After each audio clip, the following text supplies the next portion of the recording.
Ephesians 4:11. ఎఫెసీయులకు రాసిన పత్రిక 4వ అధ్యాయము 11వ వచనాల దగ్గర నుంచి మనం చూస్తే, And he gave some apostles and some prophets and some evangelists and some pastors and teachers. 13వ వచనంలో ఆ మాట మనకు కనబడుతుంది. ఏమనంటే, కొందరిని అపోస్తులను గాను, కొందరిని ప్రవక్తలను గాను, ఆయన కొందరిని సువార్థికులను గాను, కాపరులను గాను, ఉపదేశకులను గాను నియమించెను. Today we are going to see on the last calling in this reference is teachers. ఈ దినాన్ని ఈ యొక్క పిలుపు అనేటువంటి దానిలో ఉంటున్నటువంటి చివరి అంశం ఏమైనదో అనేటువంటి చూడబోతున్నాం. అది ఉపదేశకులు. But we see in 1 Corinthians 12:28. కానీ కొరింథీయులకు రాసిన మొదటి పత్రిక 12వ అధ్యాయం 28వ వచనంలో చూస్తే, Here it is written is thirdly the teachers. మూడవదిగా ఉపదేశకులు అని అంటున్నాడు అక్కడ. So I'm not concerned with the ranking. ఇప్పుడు అది ఎందుకు ఏ వరుస క్రమంలో పెట్టాలి అనే దాని గురించి నేను ఆలోచించట్లేదు. But in our meditation this is the last calling. కానీ ఇక్కడ ఈ వచనాల ఆధారంగా తీసుకున్నటువంటి మన యొక్క ధ్యానంలో ఇది చివరి పిలుపుగా మనకు కనబడుతుంది. ఉపదేశకుని పిలుపు. We have already meditated the other 4 calling. మునిపే మనం మిగిలినటువంటి 4 పిలుపులను గురించి మనం ధ్యానించాము. And we cannot say this one or the other is more important. మళ్ళీ అలాగని చెప్పేసి ఒకటి మరొక దానికంటే ఎక్కువ ప్రాముఖ్యమైనటువంటిది అని మనం చెప్పలేము. Everything is needed in the church. సంఘములో ఈ 5 విషయములు అనేటువంటివి కూడా అవసరమై ఉన్నవి. It's for the edification of the church. ఇది సంఘం యొక్క క్షేమాభివృద్ధి కొరకు దేవుడిచ్చి ఉన్నాడు. For equipping the saints for the work of the ministry. పరిశుద్ధులైనటువంటి వాని సేవా పరిచర్య ధర్మం జరగడానికి వాని బలపరచడానికి ఇచ్చాడివి. We see all this in Ephesians from 4:11 to 13. ఇవన్నీ కూడా ఎఫెసీయులకు రాసిన పత్రిక 4వ అధ్యాయము 11వ వచనం నుండి 13వ వచనం వరకు మనం చూస్తూ ఉన్నాం. It is written it's for the body of Christ.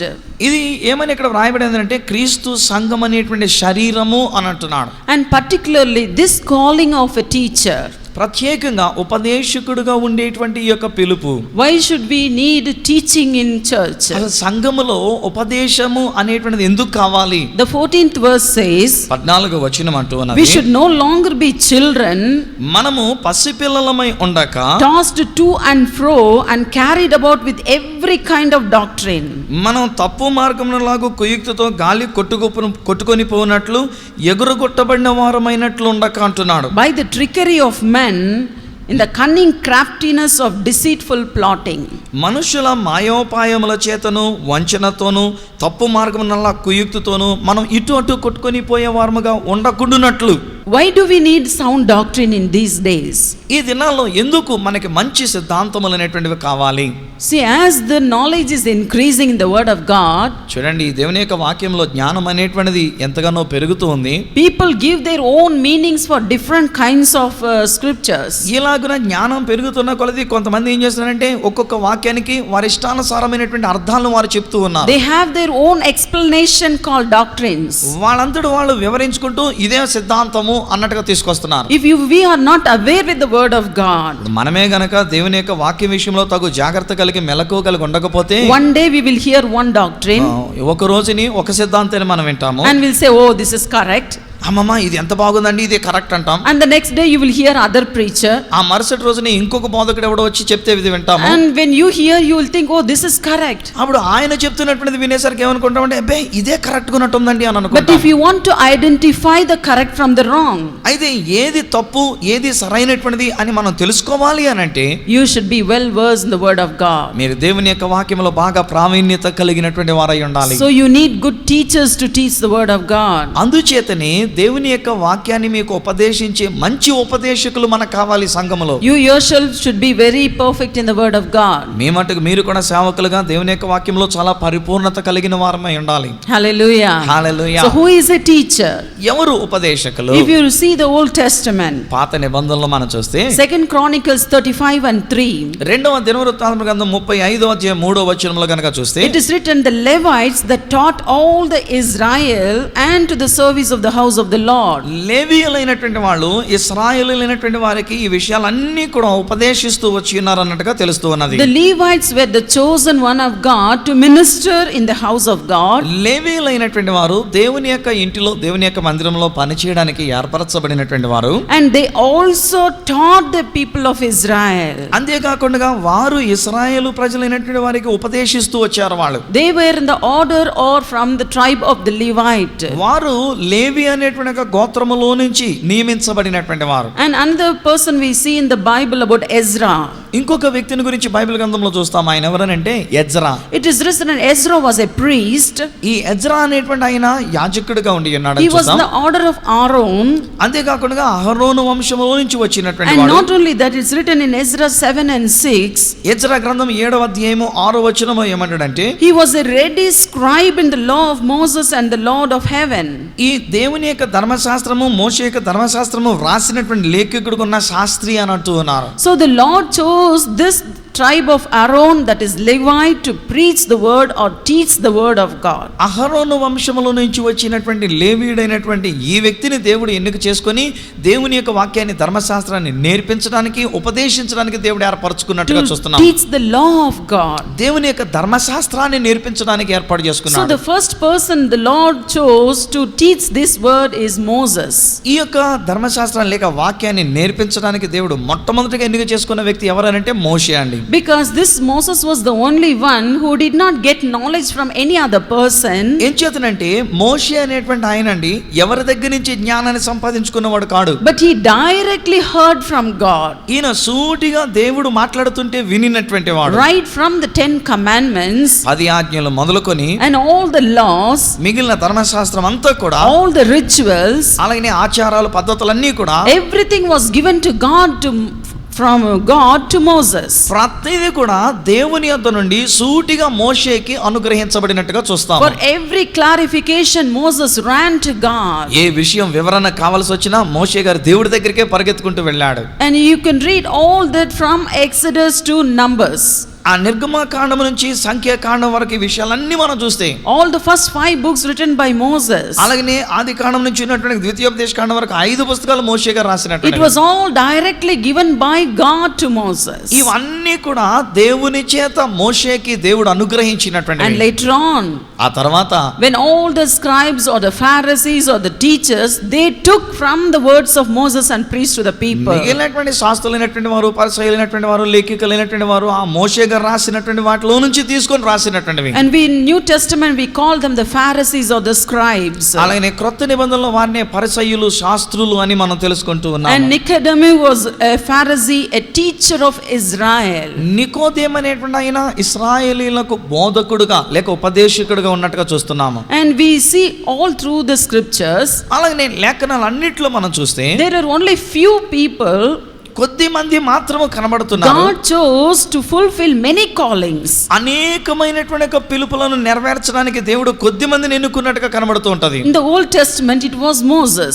పాత నిబంధనలో అది మోషే గారికి వర్తిస్తూ ఉంది. You can call him an apostle. ఈ మోషే గారిని అపోస్తలుడని పిలవొచ్చండి. The best prophet. మంచి ప్రవక్త అని పిలవచ్చు. అలానే గడిచిన నెలలో కూడా మనం ధ్యానిస్తున్నప్పుడు ఆయన్ని ఒక పాస్టర్ గారు అని కూడా మనం చెప్పుకోవచ్చు. And at last now you can call him the best teacher. అంతేకాకుండా ఈ పిలుపులలో ఉన్న చివరి పిలుపైనటువంటి ఉపదేశకుని పిలుపుని బట్టి మోషే గారిని శ్రేష్టమైన మంచి ఉపదేశకుడిగా కూడా చెప్పొచ్చు. In the same way, అదే రీతిగా in the New Testament, క్రొత్త నిబంధనలో we call Paul also one who was called for many calling. పౌలు గారు కూడా అనేకమైనటువంటి పిలుపులు అనేకమైనటువంటి పని భారాలు కలిగిన వాడుగా కనబడుతూ ఉన్నాడు. 1 Timothy 2 and 7. తిమోతికి రాసిన మొదటి పత్రిక 2వ అధ్యాయం 7వ వచనంలో 2 Timothy 1 and 11.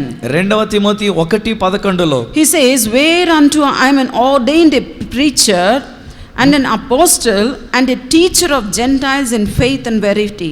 నేను అపోస్తలుగా ఉండడానికిని అలాగే సువార్తికుడిగా ఉండడానికిని అలాగే ఉపదేశకుడిగా ఉండడానికిని అన్యజనులకు ఉపదేశకుడిగా ఉండడానికి నేను నియమింపబడి ఉన్నాను అని అక్కడ అంటూ ఉన్నాడు ఆయన. If we look at the life of this Paul, ఈ పౌలు గారి యొక్క జీవితాన్ని చూస్తే initially he started preaching, that is evangelism. ఆయన ప్రారంభం అనేటువంటిది వాక్యాన్ని బోధించడం ద్వారా అనగా సువార్త పని చేయడం ద్వారా ప్రారంభించుకున్నాడు ఆయన. And later we see after 14 years he is come to Jerusalem. ఆ తర్వాత 14 సంవత్సరాలకు ఆయన యెరూషలేమునకు వచ్చినట్టుగా మనం చూస్తాం. And he was well versed in all kinds of doctrine. అన్ని సిద్ధాంతాల విషయంలో కూడా బాగుగా ఎరిగిన వాడుగా కనబడుతున్నాడు. And he himself says, ఆయననే అంటాడు, I'm a preacher, నేను బోధకుడను, an apostle, అపోస్తలుడను, and a teacher of the Gentile. అన్యజనులైనటువంటి వారికి ఉపదేశకుడుగా నేను నియమింపబడి ఉన్నాను అంటున్నాడు. He had all these offices in him. అంటే ఆయనలో ఒక్కనిలోని ఇలాగున అనేకమైన పిలుపులు ఉన్నట్టుగా మనం చూస్తూ ఉంటాము. Hallelujah. Hallelujah. And other than this, ఇంకొకరు ఎంతకంటే who is the best teacher? ఎవరు మంచి ఉపదేశకుడు? God himself is the best teacher. దేవుడే మంచి ఉపదేశకుడు అండి. We call this God as a triune God. ఈ దేవుణ్ణి త్రిత్వమైనటువంటి దేవుడు, త్రియేక దేవుడు అని God పిలుస్తున్నాం. the Father, God the Son, and God the Holy Spirit. తండ్రైన దేవుడు, కుమారుడైన దేవుడు, పరిశుద్ధాత్మైన దేవుడు అని అంటున్నాం. Psalm 32:8. కీర్తనలు 32:8లో Here it is written, I will instruct and teach thee in the way which thou should go. నీవు నడవవలసినటువంటి మార్గమును నేను నీకు బోధించేదను, నేర్పించేదను అంటున్నాడు. First of all, we'll see God the Father. అంటే మొట్టమొదటిగా తండ్రైన దేవుణ్ణి ఉపదేశకుడుగా మనం చూద్దాం. Isaiah 28:29. యెషయా గ్రంథం 28:29. It is written, the Lord of hosts, which is wonderful in counsel. సైన్యములకు అధిపతి అయినటువంటి యెహోవా ఆయన ఆలోచన చెప్పే విషయంలో అద్భుతమైనటువంటి వాడు అని అంటున్నాడు. In Job 36:22. యోబు గ్రంథం 36:22. Here one of the friends of Job says, who teacheth like God? యోబు యొక్క స్నేహితులలో ఒక ఆయన అంటున్నాడు కదా, దేవుని వలె మనకు ఉపదేశించేవాడు, నేర్పించేవాడు ఇంకెవరున్నారు అని అంటాడు. 1 Thessalonians 4:9. తెస్సలోనికీయులకు రాసిన మొదటి పత్రిక 4:9. It is written, ye are taught of God. మీరు దేవుని వలన ఉపదేశింపబడి ఉన్నారు అంటున్నాడు. Every scripture in the Bible, from the Genesis 1st chapter 1st verse to the Revelation last verse, ఆదికాండం 1వ అధ్యాయం 1వ వచనం నుండి ప్రకటన గ్రంథం చివరి అధ్యాయం చివరి వచనం వరకు is taught by God to his servants. ఈ బైబిల్ గ్రంథంలో ఉన్నటువంటి ప్రతి మాట దేవుని వలన తన సేవకుల కొరకు ఉపదేశింపబడినటువంటి మాటలు. So God himself is the best teacher. కాబట్టి స్నేహితులారా, దేవుడే మంచి ఉపదేశకుడై ఉన్నాడు. And what about Jesus? మరి యేసు ప్రభు సంగతి ఏంటండి? The second Godhead. రెండవ దైవములో ఉన్నటువంటి రెండవ వ్యక్తిగా We know people call him Rabbi. ఏమండి, ప్రజలందరూ కూడా ఆయన్ని రబ్బూని అని పిలుస్తూ వచ్చారు. Rabbi means teacher. రబ్బీ అనగా, రబ్బూని అనగా బోధకుడా లేక ఉపదేశకుడా అని అర్థం. There are many scriptures in the gospel. So వార్తలలో అనేకమైనటువంటి లేఖన భాగాలు ఉన్నాయి. Matthew 23:8 Jesus said, మత్తయి సువార్త 23:8 యేసు అంటున్నాడు, be not ye called Rabbi, మీరు రబ్బుని లేక బోధకుడా అని పిలువబడవద్దు. for one is your teacher, even Christ. ఒకే ఒకరు మీకు బోధకుడైనటువంటి ఆయన ఎవరనంటే క్రీస్తు ప్రభు అంటున్నాడు. And again he says in John 13:13, యోహాను సువార్త 13:30 ఇంకొకసారి ఏమన్నాడంటే, he says, ye call me master and Lord, మీరు నన్ను ప్రభువు, బోధకుడు అని మీరు అంటున్నారు. and ye say, well, for so I am. నేను అలాగున బోధకుడను, నేను మీకు ప్రభునైనాను గనక మీరు చెప్పినది నిజమే అంటున్నాడు ఆయన. So who is this Jesus? ఎవరండి యేసు? If we have to understand, we should understand the Gospel of John 1st chapter. ఒకవేళ ఆయన గురించి కనుక మనం అర్థం చేసుకోవాలంటే యోహాను సువార్త 1వ అధ్యాయాన్ని మనం అర్థం చేసుకోవాలి. The first 3 verses you understand. మొట్టమొదటి 3 వచనాలు మనకు అర్థమవుతాయి. Do you understand the whole subject of God? అయితే అక్కడ దేవుని గురించినటువంటి సంపూర్ణమైనటువంటి అంశాన్ని మనం అర్థం It is చేసుకోగలుగుతున్నామా? written, in the beginning was the word. ఆదియందు వాక్యం ఉండెను అని ఉంది. No man saw God. ఎవరు ఏ మనుషుడు కూడా దేవుని చూచినవాడు కాడు. Only it was the word of God that created everything. మాట అనేటువంటిదే దేవుని యొక్క మాటయే సమస్తాన్ని And సృజించినటువంటి. later we see in that same John chapter ఆ తర్వాత అదే యోహాను సువార్తలో మనం చూస్తే 1:38, మొదటి అధ్యాయము 38లో he was called Rabbi. ఆయన రబ్బూని అని పిలువబడ్డాడు. And you see, it is written, the same word came in flesh. అదే వాక్యము శరీరధారిగా ఈ లోకంలోనికి వచ్చిందని మనం చూస్తున్నాం. So who is Jesus? కాబట్టి యేసు ఎవరు? He was the word in flesh. ఆయన వాక్యమయుండి శరీరధారిగా ఈ లోకంలోనికి వచ్చిన దేవుడు So ఆయన. you cannot find a better teacher than him. కాబట్టి ఆయన కంటే మించినటువంటి మంచి బోధకుడు, ఉపదేశకుడు మన ఎవరు మనకు కనబడరండి ఈ లోకంలో. And the Holy Spirit. పరిశుద్ధాత్ముడు. Holy Spirit is the best teacher. పరిశుద్ధాత్ముడు కూడా అతి మంచి ఉపదేశకుడై ఉన్నాడు. And you see in 1 Corinthians 12:2-13. కొరింథీయులకు రాసిన మొదటి పత్రిక 12వ అధ్యాయము 2వ వచనం మరియు 13వ వచనంలో చూస్తే, It's written, for which the Holy Ghost teacheth. పరిశుద్ధాత్ముడు ఆయన ఉపదేశించేటువంటి వాడు అని తెలియజేస్తున్నాడు. The Holy Spirit is the teacher, the giver of wisdom.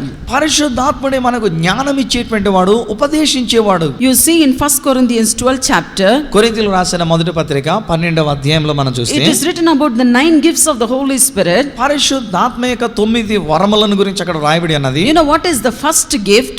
అందులో మొట్టమొదటి వరం ఏమిటి తెలుసా అండి? The gift of the wisdom, word of God. జ్ఞాన వాక్యం అనేటువంటి యొక్క వరము. The word that is how you can understand the word of God. అంటే దేవుని యొక్క వాక్యాన్ని మనం ఎలా అర్థం చేసుకోగలమో అనేటువంటి రీతిగా తెలియజెప్పేది. Maybe we read the Bible so many times. మనం బైబిల్ గ్రంథాన్ని చాలా సార్లు చదువుతూ ఉంటామండి. But the Bible is a hidden word of God. కానీ బైబిల్ గ్రంథం అనేటువంటిది దేవుని యొక్క దాచబడినటువంటి దేవుని వాక్యం అది. The more and more you explore this word, ఆ యొక్క వాక్యాన్ని ఎంతగైతే లోతుగా తవ్వుకుంటూ వెళుతూ ఉంటామో it keeps on coming and coming. అది అనేకమైన లోతైన అర్థాలు వస్తూనే ఉంటాయి అని చెప్పాను. Every time it's new. ఎప్పుడు మనం చదువుతున్నది నూతనంగా తాజాగా ఉంటుంది. The more deep you go into the deeper sea, మన యొక్క లోతైనటువంటి సముద్రంలోకి ఎంత లోతుగా అయితే మనం వెళ్తామో you catch bigger fishes, అంత పెద్ద పెద్ద చేపలు దొరుకుతాయండి అక్కడ. you get pearls, అంతేకాదు మంచి ముత్యాలు దొరుకుతాయి.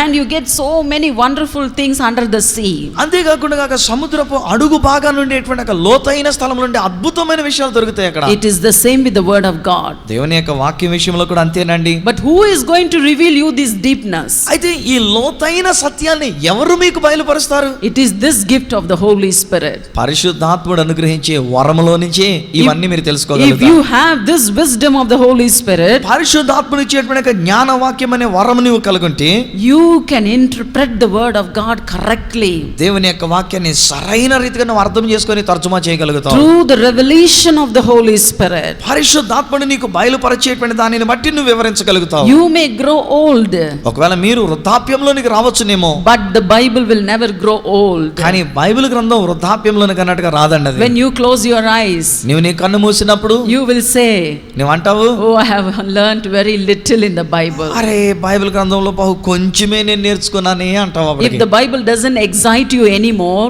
ఒకవేళ బైబిల్ గ్రంథమే కనుక నీకు హుషారుని ఉత్సాహాన్ని కలిగించకపోతే, it is we can understand that the Holy Spirit is not talking to you. అంటే పరిశుద్ధాత్మ నీతో మాట్లాడడం లేదని అర్థమైపోతూ ఉంటది. But if the Bible is exciting to you, కానీ బైబిల్ గ్రంథాన్ని చదువుతున్నప్పుడు నీకు హుషారుని కలిగిస్తూ ఉంటే, it is so marvelous to you, అది నీకు ఎంతో ఉత్సాహాన్ని ఆనందాన్ని వింతని కలిగిస్తుంటే, that means you are living in the Spirit. అంటే నీవు పరిశుద్ధాత్మలో జీవిస్తున్నావని అర్థమిస్తూ ఉంది. Hallelujah. Hallelujah. Are you excited with the word of God? దేవుని యొక్క వాక్యాన్ని బట్టి ఉత్సాహంగా ఉంది అనుకున్నటువంటి వాళ్ళు హల్లెలూయా చెప్పండి సంతోషంగా.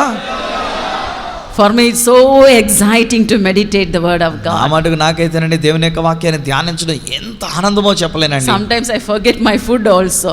కొన్నిసార్లు నా భోజనాన్ని కూడా మర్చిపోతూ ఉంటాను It నేను. should be the same with you also. మీకు కూడా అలాగే ఉండాలండి. Then you can be a powerful teacher. అప్పుడే మీరు శక్తివంతమైన ఉపదేశకులుగా మీరు ఉండగలుగుతారు. Others don't get disappointed. మిగతా వాళ్ళు నిరుత్సాహపడద్దులేండి. There is nothing that a teacher should not preach. ఏమండి ఉపదేశకుడు అయినటువంటి వాడు ప్రసంగం చేయకూడదు అని లేదు. An evangelist can be a preacher also. సువార్తికుడుగా సువార్తను ప్రకటించేటువంటి వాడు కూడా ఉపదేశకుడుగా నేర్పించేవాడుగా ఉండొచ్చు. And a teacher can evangelize also. అలాగనే ఉపదేశకుడుగా పనిచేస్తున్నటువంటి వాడు పిలుపు కలిగిన వాడు సువార్తికునిగా కూడా పనిచేయొచ్చు. A pastor also can teach in his church. Pastor గారుగా సంఘ కాపరిగా ఉన్నటువంటి కాపరి కూడా తన యొక్క సంఘంలో ఉపదేశం చేయొచ్చు. If you don't teach in your church, ఏమండి కాపరులు మీరు కనుక మీ సంఘంలో ఉపదేశం చేయకపోతే, your sheep are going to in search of good stuff. మీ యొక్క గొర్రెలు మీ విశ్వాసాలు ఏం చేస్తాయంటే ఎక్కడ మంచి మేత దొరుకుతుందో అక్కడికి వెళ్ళిపోతూ ఉంటాయండి మన సంఘాన్ని విడిచిపెట్టి. So be well versed in the word of God. కాబట్టి సేవకులుగా ఉన్నటువంటి మనం, కాపరులుగా ఉన్నటువంటి మనం వాక్యంలో లోతైన జ్ఞానాన్ని కలిగిన వారమై ఉండాలి. So when the Holy Spirit teaches, పరిశుద్ధాత్ముడు మనకు ఒక విషయాన్ని what will he నేర్పించినప్పుడు teach? ఆయన ఏం నేర్పిస్తూ ఉంటాడు? We see in John 16 and 13, యోహాను సువార్త 16వ అధ్యాయం 13వ వచనంలో, the Spirit of truth is come. సత్య స్వరూపి అయిన ఆత్మ వచ్చినప్పుడు He will guide you into all truth. ఆయన మిమ్మును సర్వ సత్యములోనికి నడిపిస్తాడు. ఆయన 1 John 2 and 27, యోహాను రాసిన మొదటి పత్రిక 2వ అధ్యాయం 27వ it వచనంలో, is written, the anointing which ye have received of him abideth in you, మీరు పొందుకున్నటువంటి యొక్క అభిషేకం మీలో నిలిచి ఉన్నట్లయితే, it teacheth you of all things and is truth. ఆ అభిషేకమే మీకు సమస్తమైనటువంటి సత్యాన్ని, సమస్తమైన విషయాల్ని బోధిస్తుంది, నేర్పిస్తుంది అంటున్నాడు. Listen carefully. జాగ్రత్తగా వినండి. Today almost all servants of God are filled with the Holy Spirit. ఈరోజు నీ సేవకులుగా ఉన్నటువంటి ప్రతి ఒక్కొక్కరు చాలా మటుకు ఆత్మచేత నింపబడిన వారే. And you get new revelations. నూతనమైనటువంటి నూతన ప్రత్యక్షీకరణ, బయలుపరచబడ్డాలు మనకు తెలియజేయబడుతూ ఉంటాయి. And some start to talk saying that oh the Holy Spirit has revealed to us. కొంతమంది మాట్లాడితే ఏమంటారంటే పరిశుద్ధాత్ముడు మాకు ఈ విషయం బయలుపరచండి అంటారు. But when the Holy Spirit is in you, కానీ పరిశుద్ధాత్ముడు నీలో ఉన్నప్పుడు he is not going to reveal you something other than the truth. సత్యాన్ని దాటి సత్యానికి బయట మరి ఏ విషయాన్ని కూడా నీకు బయలుపరచడండి పరిశుద్ధాత్ముడు. If you are going to teach anything that is contrary to the scripture, మీరు నేర్పిస్తూ ఉన్నప్పుడు, ఉపదేశిస్తున్నప్పుడు ఈ లేఖనాలకి విరుద్ధంగా ఉండి ఏదైనా నేర్పిస్తుంటే it is not from God. అది దేవుని యొద్ద నుండి, పరిశుద్ధాత్మ నుండి వచ్చింది కాదు. It is not a true spirit. అది నిజమైన సరైనటువంటి ఆత్మ కాదు. You have to examine yourself. అంటే నిన్ను నీవు అప్పుడు పరిశీలన చేసుకోవాలి. There is no confusion in the word of God if you understand his word. దేవుని యొక్క వాక్యంలో మనం అర్థం చేసుకోవడానికి గలిబిలేం లేదండి దేవుని యొక్క వాక్యంలో. Hallelujah. Hallelujah. So we saw the three Godhead of the Trinity as a teacher. త్రిత్వములు ఉండినటువంటి లేక దైవత్వములు ఉన్నటువంటి ముగ్గురు కూడా, తండ్రి, కుమార, పరిశుద్ధాత్మ ముగ్గురు కూడా ఉపదేశకులుగా కనబడుతున్నారు. As human beings, మానవులంగా who is our best example? మనకి మంచి మాదిరి ఎవరని చెప్పుకోవచ్చు? Jesus is our best example. యేసు, మానవుడిగా వచ్చిన యేసు మనకు మంచి మాదిరి అయి ఉన్నాడు. We have to follow whatever he has done. ఆయన ఏమైతే చేశాడో అవన్నీ మనం చేస్తూ వెంబడిస్తూ ఉండాలి. So I'll give you very short information how he was a teacher. ఎలాగున ఆయన ఉపదేశకుడిగా ఉండినాడో క్లుప్తంగా కొన్ని విషయాలు మీకు And you తెలియజేస్తాను. can examine for yourself when you read the scriptures. ఆ తర్వాత మీరు వాక్యాలను చదువుకుంటూ ఉన్నప్పుడు మీకు మీరే పరిశీలన చేసుకోవచ్చు. Luke 24 and 19. లూకా సువార్త 24వ అధ్యాయం 19వ వచనంలో It is written, Jesus of Nazareth was mighty in deeds and words before God and all the people. నజరేయుడైనటువంటి యేసు దేవుని ఎదుట, ప్రజలందరి ఎదుట వాక్యమందును మాటలోను ఆయన బహుశక్తిమంతుడిగా ఉన్నట్టుగా కనబడుతూ Today వచ్చినాడు. you want a powerful ministry. ఏమండి, ఈ రోజుని ఎంతో శక్తివంతమైన పరిచర్య కావాలని అనుకుంటాం. You need both.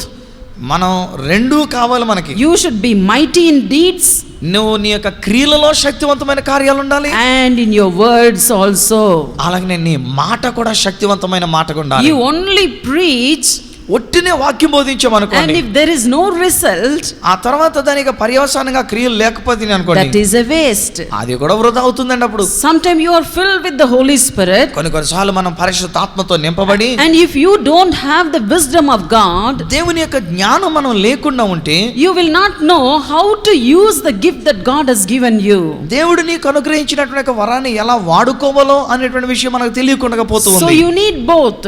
కాబట్టి రెండు మనకు కావాలి. You need the anointing of God. దేవుని అభిషేకం మనకు కావాలి. You need the gifts of the Holy Spirit. పరిశుద్ధాత్మ యొక్క వరములు మనకు కావాలి. At the same time, అదే సమయంలో you should be filled with the word of God. మీరు దేవుని యొక్క వాక్యము చేత నింపబడిన వారై ఉండాలి. Otherwise your ministry will not be fruitful. లేకపోయినట్లయితే మీ యొక్క సేవా పరిచర్య ఫలవంతంగా ఉండదు. And again we see in Matthew 7:28 and 29, మత్తయి సువార్త 7వ అధ్యాయము 28, 29 వచనాల్లో చూస్తే the people were astonished at his doctrine. ప్రజలందరూ కూడా ఆయన చెప్పినటువంటి మాటలకు విస్మయం ఉందనంట, ఆశ్చర్యపడ్డారంట వాళ్ళు. For he taught them as one having authority and not as the scribe. ఎందుచేతనగా ఆయన శాస్త్రుల వలె కాక అధికారము కలిగినటువంటి వాని వలె వారికి బోధిస్తూ వచ్చాడు. Again this scriptures explains the same thing. చూడండి, మరలా ఇక్కడ అదే విషయాన్ని తెలియజెప్తుంది దేవుని యొక్క వాక్యం. If you want to preach with authority, మీరు ఒకవేళ అధికారంతో దేవుని యొక్క వాక్యాన్ని బోధించాలనుకుంటే, teach with authority, అధికారంతో మీరు ఉపదేశించాలనుకుంటే, you need to be filled with the Holy Spirit. నీవు పరిశుద్ధాత్మ చేత నింపబడిన వ్యక్తిగా ఉండాలి. Otherwise you will doubt what you are going to preach. లేకపోయినట్లయితే నువ్వు బోధించేది నీకే అనుమానం కలిగించేస్తావు. You will not understand what you are preaching. ఏం బోధిస్తున్నావో అది అసలు నీకే మొట్టమొదటి అర్థం కాదు. The scribes also did that in those days. శాస్త్రులు కూడా ఆ రోజుల్లో ఉన్నటువంటి శాస్త్రులు అలాగే చేశారండి. వాళ్ళు They just went to some training వాళ్ళు ఏదో ఒక తర్పీదు కొరకన్నట్టుగా వెళ్ళారు. and they learned the word of God. అక్కడ దేవుని యొక్క వాక్యాలు నేర్చుకున్నారు. Maybe 2 years or 3 years or 5 years. 2 సంవత్సరాలు సంవత్సరాలు 3 సంవత్సరాలు 5 సంవత్సరాలు చదువుకున్నారు. They got only brain knowledge. వాళ్ళ కేవలం మెదడులో వాళ్ళు నేర్చుకున్నటువంటి But తెలిసిందంటే, nothing was inside. కానీ హృదయం లోపలికి వచ్చినటువంటిది ఏది లేదు. Brain knowledge will not help in the ministry. మెదడులో మనం సంపాదించుకున్న జ్ఞానం నీ సేవా పరిచయంలో నీకు ప్రయోజనం కాదు. Just your tongue will not help you in the ministry. ఒట్టినే నీ యొక్క నాలుక నీ యొక్క సేవా పరిచయంలో నీకు సహాయం చేయదు. You need authority. అధికారం ఉండాలి నీకు. When you have authority, ఎప్పుడైతే నీవు అధికారం కలిగి the ఉంటావో, words that come out of your mouth will be in boldness. అప్పుడు నీ నోటి నుంచి వచ్చేటువంటి మాటలు ధైర్యం కలిగిన మాటలుగా You వస్తాయి. will not be afraid of the people that are seated before you. నీ ఎదురుగా కూర్చున్నటువంటి ప్రజలను చూసి వణికిపోవు, భయపడవు. You will think you are the most clever person when you stand on the pulpit. నీ వేదిక దగ్గరికి వచ్చి నిలబడినప్పుడు వారికంటే నీకు ఎంతో జ్ఞానము కలిగినటువంటి వ్యక్తిగా నీ మటుకు నీకు అనిపిస్తుంది. Though you all know everything, ఏమండి, మనం ఒకవేళ అన్ని తెలిసినటువంటి వారమే ఉండి ఉండొచ్చు. it is the Spirit of God that gives the boldness to preach whatever He has told you. మనం ఇక్కడ నిలబడి మాట్లాడేటప్పుడు అండి, మనం ఇలాగ బోధించడానికి కావలసిన ధైర్యం ఇచ్చేవాడు పరిశుద్ధాత్ముడే. So be filled with the Spirit of God. కాబట్టి దేవుని ఆత్మచేత నింపబడండి సేవకుడా. And again we see in Mark 10:1, mark సువార్త 10వ అధ్యాయం 1వ వచనంలో చూస్తే, it is written, He was accustomed to teaching. ఆయన ఉపదేశించట్ల అలా వాడుక చొప్పున ఉపదేశిస్తూ వచ్చినాడంట. See, when you are not accustomed to teach, నువ్వు ఉపదేశించడానికి అలా ఒక వాడుక చేసుకొనకపోతే it is very difficult to teach. ఏమండి, ఉపదేశించడం చాలా కష్టమైపోద్దండి. And we see about Jesus, యేసు గురించి మనం చూస్తే, though He was accustomed to preach, ఆయన వాక్యాన్ని బోధించడానికి ఒక వాడుక చొప్పునన్న we see in the Bible, బైబిల్లో మనం చూస్తే, before He entered the church, ఆయన ఒక దేవాలయంలోనికి అడుగు పెట్టేదానికి ముందు the Bible says all night He was on the mountain preparing. ఆయన రాత్రంతా కొండ మీదకి వెళ్ళి సిద్ధపడుతూ He వచ్చాడు. spent time in prayer. ఆయన రాత్రంతా ప్రార్థనలో గడిపాడు ఆయన. And then He entered the church to preach. ఆ తర్వాతేనండి సమాజ మందిరంలోకి ప్రవేశించాడు వాక్యాన్ని Mark బోధించడానికి. 1:21. మార్కు 1:21 He ఉంటది. preached in the synagogue. ఆయన సమాజ మందిరములలో వాక్యాన్ని In బోధించాడు. Luke 13:26, లూకా సువార్త 13వ అధ్యాయం 26వ the వచనంలో, people said He has taught in our streets. ఆయన మన యొక్క వీధులలో బోధించలేదా అని అంటున్నారు ప్రజలు. Mark 2:13, మార్కు 2:13లో He was at the seaside teaching the multitude. ఆయన సముద్రపు ఒడ్డున సముద్ర తీరము నుండి ప్రజలకు ఆయన బోధించినాడు. And we see in Mark 9:35, mark సువార్త 9వ అధ్యాయం 35వ వచనంలో చూస్తే, He was teaching the 12 disciples. ఆయన 12 మంది శిష్యులకు ఉపదేశిస్తూ వచ్చి ఉన్నాడు. And Mark 10:1, మార్కు 10 మొదటి వచనంలో He was teaching in the side of Jordan. ఆయన యొర్దాను నది తీరమున ఆయన వాక్యాన్ని బోధిస్తూ వచ్చాడు. Matthew 22:33, మత్తయి 22వ అధ్యాయం 33వ వచనం, the multitude heard His doctrine. జన సమూహంలో ఆయన చెప్పిన బోధను ఆలకించి ఉన్నారు. Now you can understand where and to whom to teach. ఏమండి, ఎక్కడ ఎవరికి నేర్పించాలి, ఎవరికి ఉపదేశించాలి అనేది ఇప్పుడు తెలిసింది కదా. దీన్ని బట్టి There is no particular rule, ఓ ప్రత్యేకమైన ఒక నియమం అంటూ ఏమీ లేదండి. but I have heard people say that you have to teach only to the congregation. కానీ కొంతమంది ఏమని చెప్తున్నా నేను వినియోనంటే, సంఘానికి మాత్రమే మనం ఉపదేశించాలండి అని అంటారు. In one way it is true, ఒక విధంగా చూస్తే అది వాస్తవమై ఉండి ఉండవచ్చు. because the Bible says you have not to put your pearls in front of the pigs. ఏం చేతనంటే దేవుని యొక్క వాక్యమే మాట్లాడుతూ ఏమందంటే, పందుల ముందు మీ ముత్యాలను పడవేయొద్దు అని అంటున్నాడు If కదా. you go and teach on the streets, మనం వీధుల్లోనికి వెళ్ళి ఉపదేశం చేయడం మొదలు పెట్టామనుకోండి, they will not know even the initial things of God. అప్పుడు వాళ్ళకి దేవుని యొక్క మొదటి మూలపాట విషయాలు కూడా వాళ్ళకి తెలియకపోవచ్చు అప్పుడు. So when you preach outside, కాబట్టి బయట మనం బోధించేటప్పుడు it should be a gospel. అది సువార్త బోధగా ఉండాలి. So when you teach, మనం ఉపదేశించేటప్పుడు you can teach the people who know the word of God. దేవుని యొక్క వాక్యాన్ని ఎరిగి దేవుని కుటుంబంలోనికి చేర్చబడిన వారికి ఉపదేశం చేస్తే వాళ్ళకి You may అర్థమవుతుంది. ask then, why did Jesus teach on the streets and to the multitudes and everyone? మరి అలాంటప్పుడు యేసుక్రీస్తు ప్రభువారు ఆయన వీధుల్లోని సముద్రపొడిని నది తీరాన్ని ఎవరి మట్టుకు వాళ్ళకి బోధించాడు కదండి, ఎందుకు బోధించాడు అని అనొచ్చు. Because they were all Jews. ఎందుచేతనంటే వాళ్ళందరూ యూదులు గనక, They were all well versed in the word of God. వాళ్ళు ధర్మశాస్త్రంలో బాగా ప్రావీణ్యత కలిగినటువంటి వారు గనక We have to be well versed in the word of God. దేవుని యొక్క వాక్యములో బహు జ్ఞానము వివేచన కలిగిన వారమై ఉండాలి. And we know what to preach and where to preach. అప్పుడు ఏమి బోధించాలి, ఏమి ఉపదేశించాలి, ఎక్కడ ఉపదేశించాలి అనే విషయం మనం తెలుసుకుంటాం. God will give you that wisdom. దేవుడే అట్టి జ్ఞానం మీకు అనుగ్రహిస్తాడు. And the third thing, మూడో విషయంగా what kind of preparation or qualification you need to be a మనం teacher? ఒక ఉపదేశకుడిగా ఉండాలంటే ఎటువంటి సిద్ధపాటు మనకు ఉండాలి, ఎటువంటి అర్హత మనకు ఉండాలి. And regarding Moses, we understood he was directly instructed by God. మోషే గారి విషయంలో మనం చూసినట్లయితే దేవుడే సూటిగా మోషేతో మాట్లాడినట్టుగా మనం తెలుసుకున్నాం. And again we see to preach the gospel, you don't need any particular teaching, that is training. ఏమండి, మనం ఒకవేళ సువార్తను ప్రకటించాలంటే ఒక ప్రత్యేకమైనటువంటి తర్ఫీదు అంటూ ఏం అక్కర్లేదండి వారికి. You just need to know that Jesus Christ is alive. యేసుక్రీస్తు వారు సజీవుడై ఉన్నాడని తెలుసుకుంటే చాలు. You can say that he is the healer. ఆయనే స్వస్థపరచువాడని చెప్పొచ్చు. You can share your testimony. మీ యొక్క సాక్ష్యాన్ని చెప్పొచ్చు. But for teaching, కానీ ఉపదేశించుట విషయంలో you need good biblical knowledge. Bible ప్రకారమైనటువంటి జ్ఞానం, లోతైన జ్ఞానం కలిగి ఉండాలి. Look at Matthew 13 and 52. మత్తయి సువార్త 13వ అధ్యాయం 52వ వచనాన్ని చూస్తే It is a very important scripture for the teachers. ఉపదేశకులైనటువంటి వారికి అది చాలా ప్రాముఖ్యమైనటువంటి వాక్య భాగం అది. Every scribe which is instructed unto the kingdom of heaven is likened to a man that is a household which bringeth forth out of his treasure things new and old.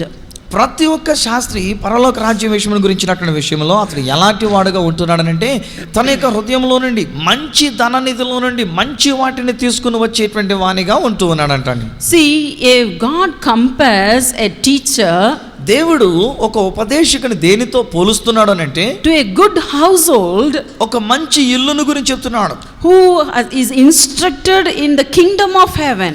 అది పరలోక రాజ్యములో ఇలాగున చెప్పబడినటువంటి రీతిగా చెప్పబడుతున్న నిధి. If you want to understand the kingdom of God, దేవుని యొక్క రాజ్యాన్ని మనం అర్థం చేసుకోవాలి అని అంటే you have to bring forth the treasures from the new and the old. పాత దానిలో నుంచి క్రొత్త దానిలో నుంచి కూడా ఆ యొక్క నిధిని మనం బయట తీసుకుని వచ్చే వారమే. What does this mean? ఏమిటండి అది? You have to understand the Old Testament, పాత నిబంధన అర్థం చేసుకోవాలి, and you have to understand the New Testament. అలాగనే క్రొత్త నిబంధనని అర్థం చేసుకోవాలి. There are some who meditate only the New Testament. కొంతమంది కొత్త నిబంధన మాత్రమే చదువుతూ ఉంటారు. Then you will not be able to teach. అప్పుడు మనం సరిగా ఉపదేశించలేము. You have to understand what God has fulfilled in the Old Testament, పాత నిబంధనలో దేవుడు ఏమి నెరవేర్చాడో అది మనం తెలుసుకోవాలి. and you have to understand how he fulfilled it in the New Testament. దానిని ఎలాగున క్రొత్త నిబంధనలో దేవుడు నెరవేర్చినాడో క్రొత్త నిబంధన ప్రకారం అదే తెలుసుకోవాలి. There are many kinds of sacrifices and laws and rituals in the Old Testament. అనేకమైనటువంటి బలులు అనేటువంటివి, ఆచారాలు అనేటువంటివి, పద్ధతులు అనేటువంటివి పాత నిబంధనలో కనబడుతున్నాయి. And why we are not doing all that now? మన అలాంటప్పుడు ఎందుకు ఇప్పుడు అవన్నీ మనం చేయట్లేదు? People may ask you why we need not follow all that. ప్రజలు ప్రశ్న వేస్తుంటారు కదా, పాత నిబంధనలో పలానా పండుగలు ఉన్నాయి కదండి, పలానా బళ్ళు ఉన్నాయి కదండి, మనం ఎందుకు చేయట్లేదండి అంటారు. You must be able to explain. అప్పుడు వాటిని వివరించగలిగినటువంటి సామర్థ్యత నీకు ఉండాలి. You must be able to understand the tabernacle. అసలు ఆ ప్రత్యక్ష గుడారం అంటే ఏంటో నీకు అర్థం కావాలి మొదట. You must be able to understand the sacrifices. అక్కడ ఇచ్చేటువంటి బలి అర్పణలు ఏమిటో నువ్వు అర్థం చేసుకోవాలి. At the same time, అదే సమయంలో you should understand the Hebrews also. అదే సమయంలో హెబ్రీయులకు రాసిన పత్రికను కూడా మనం అర్థం చేసుకోవాలి. See, it's very difficult to understand the 8th, 9th chapters in Hebrews. ఆ హెబ్రీయులకు రాసిన పత్రికలో 8వ అధ్యాయం 9వ అధ్యాయం అర్థం కావాలంటే చాలా కష్టమవుతుందండి. It is written, God entered the most holy place with his own blood. దేవుడు తన యొక్క సొంత రక్తముతో అతి పరిశుద్ధ స్థలంలోకి ప్రవేశించాడు అని ఉంటది అక్కడ. If you want to understand all this, ఇవన్నీ మనం అర్థం చేసుకోవాలంటే you have to read the Old Testament. మనం పాత నిబంధన అర్థం చేసుకోవాలి. How did Moses build the tabernacle? ఎలాగన మోషే గారు ప్రత్యక్ష గుడారాన్ని కట్టాడు. Only then you will understand how Jesus fulfilled it in Hebrews. అది అర్థం చేసుకుని అక్కడ ఉన్న ఆచారాల పద్ధతులు అర్థం చేసుకుంటేనే హెబ్రీయులకు రాసిన పత్రికలో యేసు ప్రభు దాన్ని ఎలా నెరవేర్చాడో మనం అర్థం అవుతుందండి. We will understand Moses saw the vision what was in the most holy place in heaven. పరలోకంలో ఉన్నటువంటి అతి పరిశుద్ధమైనటువంటి స్థలంలో ఉన్నటువంటి దర్శనాన్ని మోషే గారు చూస్తున్నాడు అక్కడ. And the same thing he did it in the earth. అదే విషయాన్ని ఇక్కడ భూమి మీద ఆయన చూపించాడు ఆయన. And now it's easy for us to understand that Jesus Christ is the most high priest. ఇప్పుడు యేసుక్రీస్తు వారు అత్యున్నతమైనటువంటి ప్రధాన యాజకుడిగా ఉన్నాడు అనేటువంటి విషయాన్ని మనం అర్థం చేసుకోగలుగుతున్నాం. He did not fulfill his office just on earth. ఏదో కేవలం భూమి మీద మాత్రమే తన యొక్క పనిని నిర్వర్తించినటువంటి వాడు కాడు ఆయన. But he fulfilled in heaven also. ఆయన పరలోకములో కూడా ఆ పనిని నిర్వర్తించినాడు. Only after that దాని తర్వాతనే he was seated on the most high places of God. అత్యున్నతమైనటువంటి దేవుని యొక్క సింహాసనం మీద ఆయన కూర్చుని ఉన్నాడు. If you want to explain all this, ఏమండి ఇవన్నీ మనం వివరించాలంటే you need to bring out the treasure from the old and the new. పాత నిధిలో నుంచి అది తీసుకురావాలి, క్రొత్త దానిలో నుంచి క్రొత్త నిధిని బయటికి తీసుకురావాలి. So to be a teacher, కాబట్టి ఉపదేశకుడిగా you ఉండాలంటే need to study నువ్వు చదవాలి, and learn నేర్చుకోవాలి, and then grow. ఆ తర్వాత ఎదగాలి. If you have stopped anything of this, వీటిలో ఏది విడిచిపెట్టినా గానీ it is very difficult. చాలా కష్టమండి ఉపదేశించడం. Look at the life of Paul. పౌలు గారి యొక్క జీవితం చూడండి. We understand suddenly God called him into the ministry. అకస్మాత్తుగా దేవుడు అతన్ని సేవలను కన్నట్టుగా పిలిచాడు. And we think that he came all of a sudden. ఏదో అకస్మాత్తుగా వచ్చేసాడని అనుకుంటాం మనం కదా. But if you read the Bible very thoroughly, కానీ బైబిల్ గ్రంథాన్ని జాగ్రత్తగా చదివితే it's written in Acts 22 and 3. అపోస్తలుల కార్యములు 22వ అధ్యాయం 3వ వచనములో ఏమని రాయబడిందంటే, It says, I was learned in the law at the feet of Gamaliel. నేను గమాలియేలు అనబడినటువంటి ఆయన పాదముల యొద్ద కూర్చుని ధర్మశాస్త్ర విషయాలు నేర్చుకున్నాను అంటాడు ఆయన. And very newly I was going through one of the Bible CDs. నేను ఈ మధ్యనే ఒక బైబిల్ సీడీ ఒకదాన్ని చూస్తూ ఉన్నాను. Suddenly I happened to read about this Gamaliel. ఈ గమాలియేలు అనేటువంటి ఆయన గురించి అందులో నేను చదివాను. There is one more place where it is written about this Gamaliel. ఈ గమాలియేలు గురించి మరి ఒక చోట కూడా వ్రాయబడి ఉన్నది. You know where? ఎక్కడో తెలుసా అండి? He was the one who stopped the persecution of the disciples of Jesus. యేసుక్రీస్తు వారి యొక్క శిష్యులైనటువంటి వారిని హింసించుట ఆపు చేసినటువంటి వాడండి ఈయన. You see in the books of Acts 5 and 34. అపోస్తలుల కార్యములో 5వ అధ్యాయం 34వ వచనములో మనం చూస్తే, It is written, this Gamaliel was a Pharisee. ఈ గమాలియేలు అనేటువంటి ఈయన ఒక పరిసయ్యుడై ఉండి, a doctor of the law. అంతేకాకుండా ధర్మశాస్త్రం విషయంలో డాక్టరేట్ పొందినటువంటి And వాడు. he had a good reputation among all the people. ప్రజలందరి యొద్ద మంచి పేరు పొందినటువంటి వాడు ఈయన. And you know, people accepted his word. ప్రజలు ఆయన చెప్పిన మాటను అంగీకరించారంటండి. When the same council who put Jesus to judgment came again, యేసుక్రీస్తు వారిని తీర్పులను తీసుకుని వచ్చి ఆయన సిలువకు అప్పగించడానికి అన్నట్టుగా చేసినటువంటి కౌన్సిల్ మెంబర్స్ వాళ్ళు వచ్చినప్పుడు, they said, we are going to stop these disciples from preaching about Jesus Christ. ఈ యేసుని వెంబడించినటువంటి శిష్యులు యేసుని గురించి బోధించడం మనం ఆపేయాలి అని అనుకున్నారు వాళ్ళు. And they wanted to kill them. వారు వాళ్ళని చంపేద్దాం అనుకున్నారు వాళ్ళు. You know, it was this Gamaliel who just stopped the people. అలాంటి సమయంలో అలా చంపొద్దు అని చెప్పేసి ఆ చంపబడ్డాన్ని ఆపు చేసిన వాడు ఈ గమాలియేలు అండి. He said to the council, ఆ కౌన్సిల్ సమాజంతో అంటున్నాడు, let them alone. వాళ్ళని విడిచిపెట్టాడు అలాగనా. If this thing is from man, ఒకవేళ ఇది మనుషుల వల్ల కనుక జరిగిందైతే, if this gospel is from man, ఈ సువార్త అనేటువంటిది మనుషుల వల్ల వచ్చిందైతే, it will come to an end. అది అంతమైపోతుంది. But if it is from God, కానీ అదే దేవుని యొద్ద నుండి వచ్చిందైతే, you cannot fight against God. దేవునికి విరోధంగా మనం పోరాడలేము అని అంటాడు. Hallelujah. Hallelujah. It was this Gamaliel who was filled with the word of God, దేవుని యొక్క వాక్యం అనే దాని చేత నింపబడినటువంటి వాడండి who గమాలియేలు. was a doctor in the law, ఈ యొక్క వాక్యములో మంచి పట్టా పొందుకున్నటువంటి and doctor, who was a Pharisee. పరిసయ్యుడుగా ఉండి ఉన్నాడు. He understood the word of God. దేవుని యొక్క వాక్యాన్ని అతడు బాగా అర్థం చేసుకున్నవాడు. He understood that no man can stop the work of God. ఏ మనుషుడు కూడా దేవుని యొక్క కార్యాన్ని ఆపలేడు అని అర్థం No చేసుకున్నాడు. law can stop the word of God. ఏ ధర్మశాస్త్రము కూడా లేక ఏ చట్టము కూడా దేవుని యొక్క వాక్యాన్ని ఆపజాలదనుకున్నాడు. No rulership can stop the word of A God. అధికారాలు కూడా దేవుని యొక్క వాక్యాన్ని ఆపజాలవు. Hallelujah. Hallelujah. And we understand this Paul got the training at the feet of this Gamaliel. ఏమండి మరి అలాంటప్పుడు ఈ పౌలు గారు అనేటువంటి ఈయన ఇలాంటి వాక్యం చేత నింపబడినటువంటి గమాలియేలు గారి పాదాల దగ్గర నేర్చుకున్నాడండి He వాక్యాన్ని. was the disciple of Gamaliel. గమాలియేలు యొక్క శిష్యుడిగా ఉండి ఉన్నాడు. That is why అందుచేతనే he was able to write so many books explaining the scripture. అనేకమైనటువంటి పుస్తకాలు రాస్తూ లేఖనాలని విశదీకరిస్తూ రాస్తూ వచ్చాడు ఆయన. All, if you read the book of Hebrews, it's so marvelous and so deep. I wonder how Paul wrote all this. అసలు ఒక్క హెబ్రీలకు రాసినటువంటి ఒక పత్రిక చదివితేనే నిజంగా పౌలు గారు ఎలా రాశాడని ఇప్పటికీ నేను ఆశ్చర్యపోతానండి. అంత ఆశ్చర్యంగా ఉంటుంది ఆ పత్రిక. If you want to be a good teacher, మీరు ఒక మంచి ఉపదేశకులుగా ఉండాలంటే you need both old and new. పాతది కావాలి, క్రొత్తది కావాలి. You know which you should follow and which not to follow. ఏది వెంబడించాలో తెలుసుకోవాలి, ఏది వెంబడించకూడదో తెలుసుకోవాలి. So we need to read both. కాబట్టి రెండు మనం చదవాలి.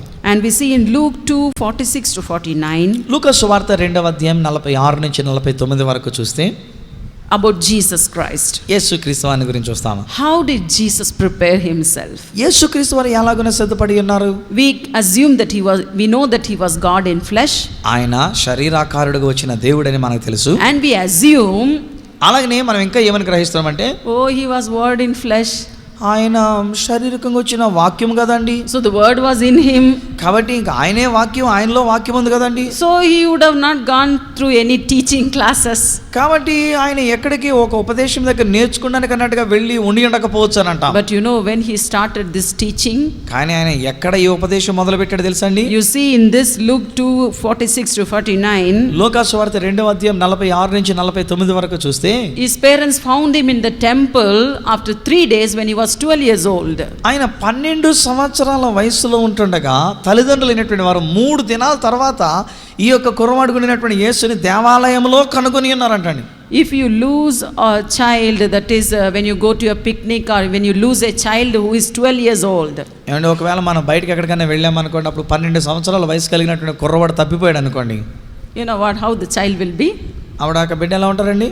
Crying, ఏడుస్తూ ఉంటారు, no food, భోజనం లేకుండా ఉంటారు, searching the parents, అమ్మ నాన్న ఎక్కడుందని చెప్పేసి వెతుకుతూ ఉంటాడు. otherwise very cute children will get time to play. లేకపోతే కొంతమంది పిల్లలైతే ఇంకా ఆట ఆడుకుంటూ ఉంటారు. And Jesus was 12 years old. యేసు 12 సంవత్సరాల వయసులో ఉన్నాడు. He was not doing all that. కానీ ఈయన ఈ విషయాలన్నీ చేయట్లేదండి. ఆయన We don't know whether he got food or not. ఆయన భోజనం చేసాడో లేదో మనకు తెలియదు. We don't know where he slept. ఆయన ఎక్కడ పండుకున్నాడో మనకు తెలియదు. But when the parents saw him, కానీ తల్లిదండ్రులు అతను చూచినప్పుడు, it is written he was among the doctors. ఈయన మంచి నిపుణత కలిగినటువంటి వారి దగ్గర మధ్యలో ఉన్నాడు. Both hearing them, వారి మాటలు వింటూ and asking them questions. వారిని ప్రశ్నలు అడుగుతూ వారి మధ్యలో కనబడ్డాడు ఈయన. You know who is a good student? ఏమండి, ఒక వ్యక్తి ఒక మంచి విద్యార్థి అని మనం ఎలా తెలుసుకుంటా తెలుసా? The students who questions the teacher. ఎప్పుడైతే ఒక విద్యార్థి ఆ ఉపాధ్యాయుని ప్రశ్నలు వేస్తారో అప్పుడు ఆ విద్యార్థి మంచి విద్యార్థిగా చెప్పుకోవచ్చు. And the teachers will say, అప్పుడు టీచర్స్ అంటారు, oh, this child is a clever child. అమ్మ ఈ పిల్లోడండి, ఈ అమ్మాయి అండి ఎంత తెలివితేటలు కలిగిన అమ్మాయి అబ్బాయి అంటారు. If you are the same type, you are interested, ఏమండి మనం కూడా నిజంగా ఆసక్తి అంటూ మనకుంటే, if you want to learn, మనం ఇంకా నేర్చుకోవాలి అని అనుకుంటే, you will have many questions. అనేకమైన ప్రశ్నలు మనకు వస్తాయి. Jesus was just 12 years old. యేసుక్రీస్తు వారు 12 సంవత్సరాల వయసులో ఉన్నాడు. And he was not talking to the children of his age. అక్కడ తన తోటి వయసులైనటువంటి పిల్లలతో మాట్లాడుతూ లేడండి ఆయన. He was talking to the Pharisees or the doctors in theology. అక్కడ వేదాంతములో మంచి పట్టభద్రులైనటువంటి వేదాంతులతో మాట్లాడుతున్నాడు. He was asking them questions. వారికి ప్రశ్నలు అడుగుతూ ఉన్నాడు. And he was answering them. వారికి జవాబులు ఇస్తూ ఉన్నాడు. He was hearing what they were talking. వారు చెప్తున్న విషయాలు వింటూ ఉన్నాడు. And the Bible says the people were astonished at his knowledge. అక్కడ ఉన్నటువంటి పండితులందరూ అంటండి ఈయనకున్న జ్ఞానాన్ని చూసి విస్మయమంతారంట, ఆశ్చర్యపోయారంట. The parents came to Jesus. ఈలోగా తల్లిదండ్రులు యేసు దగ్గరికి వచ్చి, "Oh, we were worried about your son. Where were you?" అయ్యో కుమారుడా, నీ గురించి మేము చింతిస్తున్నాం, ఎక్కడున్నావు నువ్వు అంటూ వచ్చారు. You know what he said? అప్పుడు ఏమన్నాడు తెలుసా? Should I not be in my father's business? నేను నా తండ్రి పనుల మీద ఉండాలని మీకు తెలియదా? What is the father's business? ఏమిటి తండ్రి యొక్క పని? Is the word of God. దేవుని యొక్క వాక్యం. To learn the word of God. వాక్యాన్ని నేర్చుకోవడం. In what business you are now? మీరు ఏ బిజినెస్ లో ఉన్నారండి? You are in the father's business. మన తండ్రి, ఆ తండ్రి బిజినెస్ లో ఉన్నాం మనం. Hallelujah. Hallelujah. We have a best business. మంచి వ్యాపారం దేవుడు మనకి ఇచ్చాడు, మంచి పని ఇచ్చాడు. A perfect business.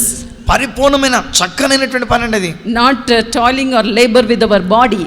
ఏమండి మన యొక్క కాళ్ళతోనో లేకపోతే శరీరంతోనో అటు ఇటు శ్రమపడి కష్టపడేటువంటిది కాదు. But our spirit, mind and soul. మన యొక్క ఆత్మ, మన యొక్క ప్రాణం, మన యొక్క మనసు, దానితో మనం చేసేటువంటి పని. When you serve God with all your heart, all your mind and soul, నీ పూర్ణ హృదయంతో, నీ పూర్ణ మనసుతో, నీ పూర్ణ ఆత్మతో ఆయన నువ్వు సేవించినప్పుడు, then you can satisfy God. అప్పుడు నువ్వు దేవుని తృప్తిపరిచే వ్యక్తిగా You ఉంటావు. can satisfy yourself. నీ మటుకు నీవు తృప్తి చెందుతావు. But if we are going to do for name's sake, కానీ ఏదో పేరు తెచ్చుకోవడానికి అన్నట్టుగా చేసామనుకోండి, oh, somehow the other my father was doing this pastor work, My father was a teacher, I am also doing the same thing. మా నాన్నగారు ఏదో pastor గారుగా సేవ చేస్తున్నారు కనుక నేను కూడా ఆ తర్వాత సంఘ సేవ ఏదో చేసుకోవాలి కదండి. మా నాన్నగారు ఉపదేశకులుగా ఉన్నారు కనుక నేను ఉపదేశకులుగా టీచర్గా ఉండాలండి. నన్ను అట్లా కాదు.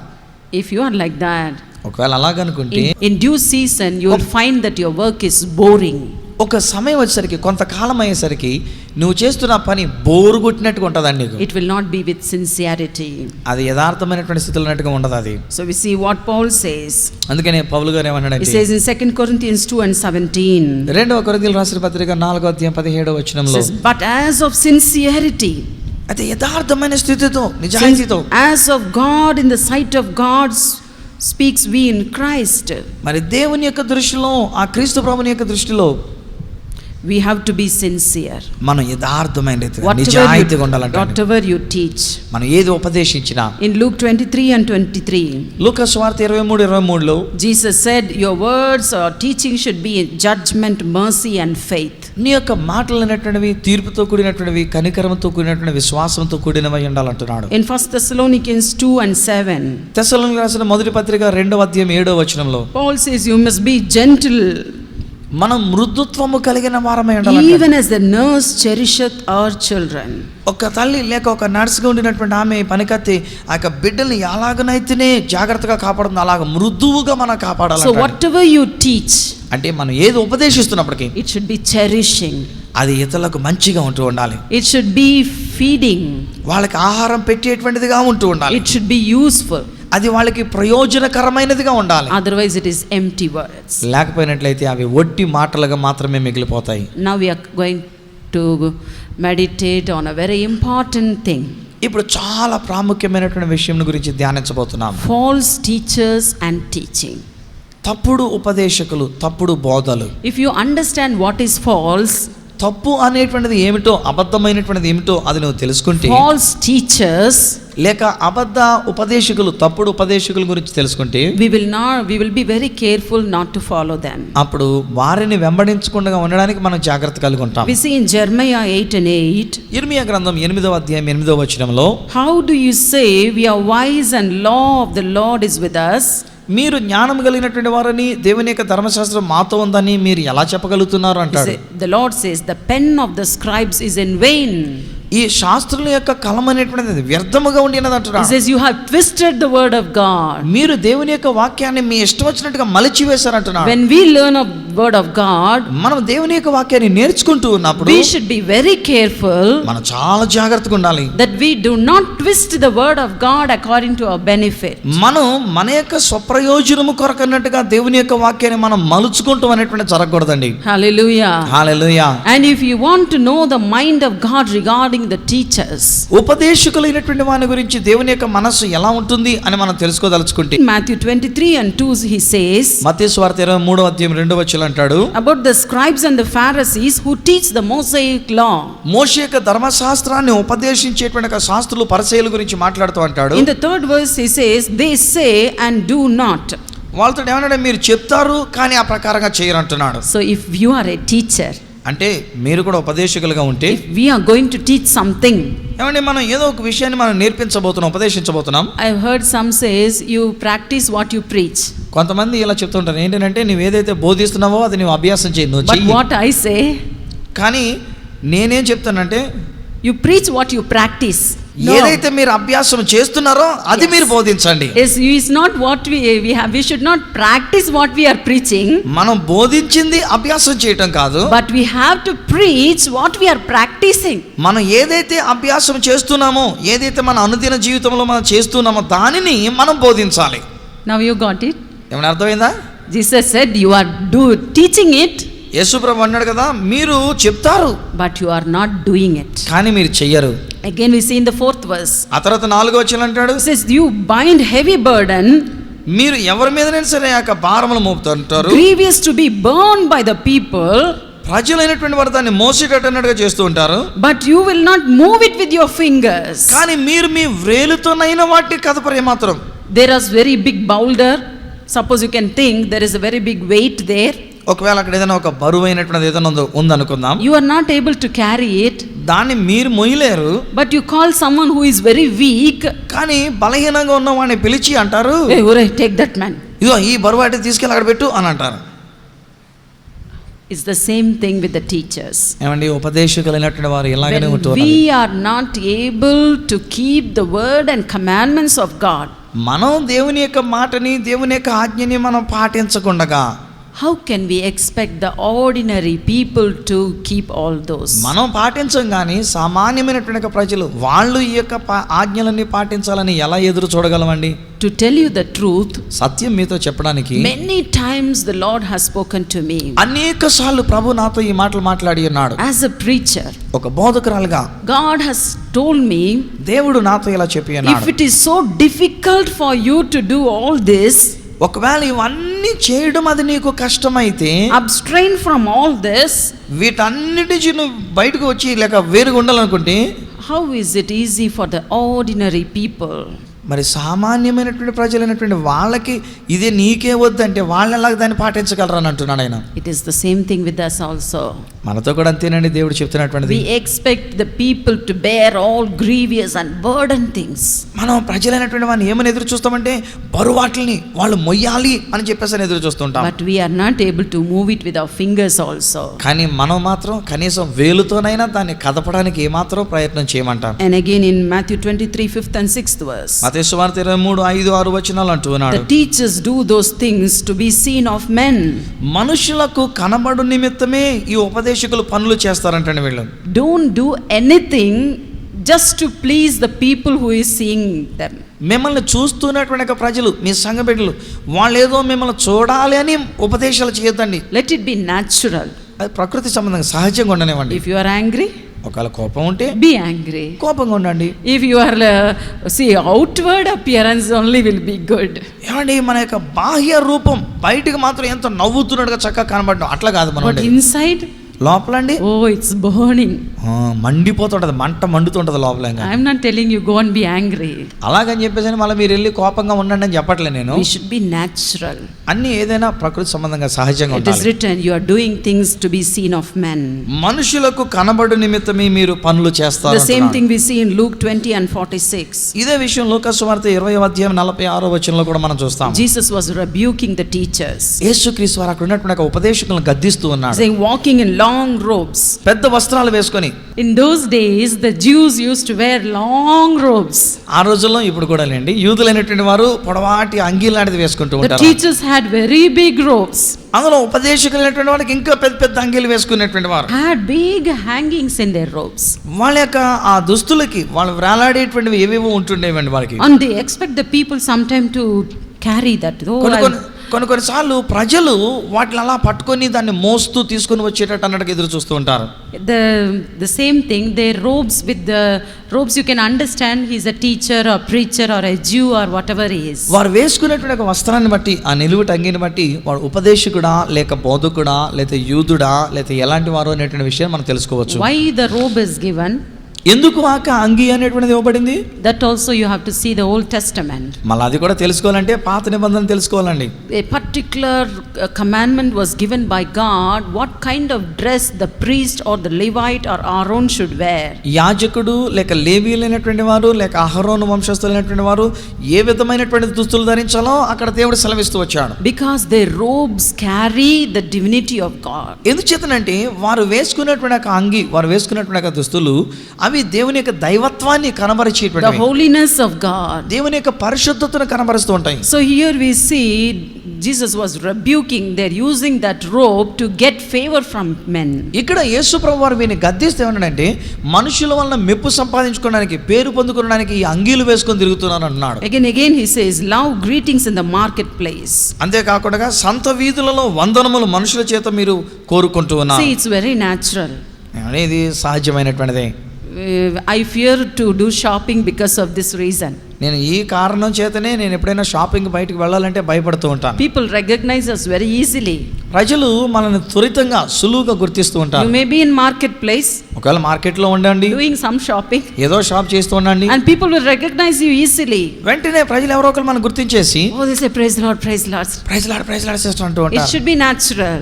సహజంగా ఉండాలి. There's no wrong in wishing a pastor or a teacher. ఒకవేళ అలాగే నా సంతలో ఎక్కడైనా మార్కెట్ దగ్గర షాప్ లో కనబడినప్పుడు విష్ చేస్తే అదేం తప్పు కాదండి. But if you go in search of it. కానీ ఇలాగ నన్ను అందరూ కూడా నాకు నమస్కారం చేస్తారా చేయరా అని వీధుల్లోకి మనం వెళ్తే, Oh, if they see my robe, they will understand that I am a pastor. నేను ఈ అంగీ వేసుకుంటే గనక నేను ఈ నలుటి అంగిని బట్టి నేను పాస్ట్ గా అనుకుని నాకు చెయ్యెత్తి నమస్కారం పెడతారని Oh, ఆశపడితే, you look at every people whether somebody will come and wish you. ఎవరైనా మనం చూస్తున్నారా లేదా, వచ్చి నాకు నమస్కారం చేస్తున్నారా లేదా అని ఇటు అటు దిక్కులు చూస్తూ ఉంటే That is wrong. అది తప్పండి. And next Jesus says the chief room at the feast.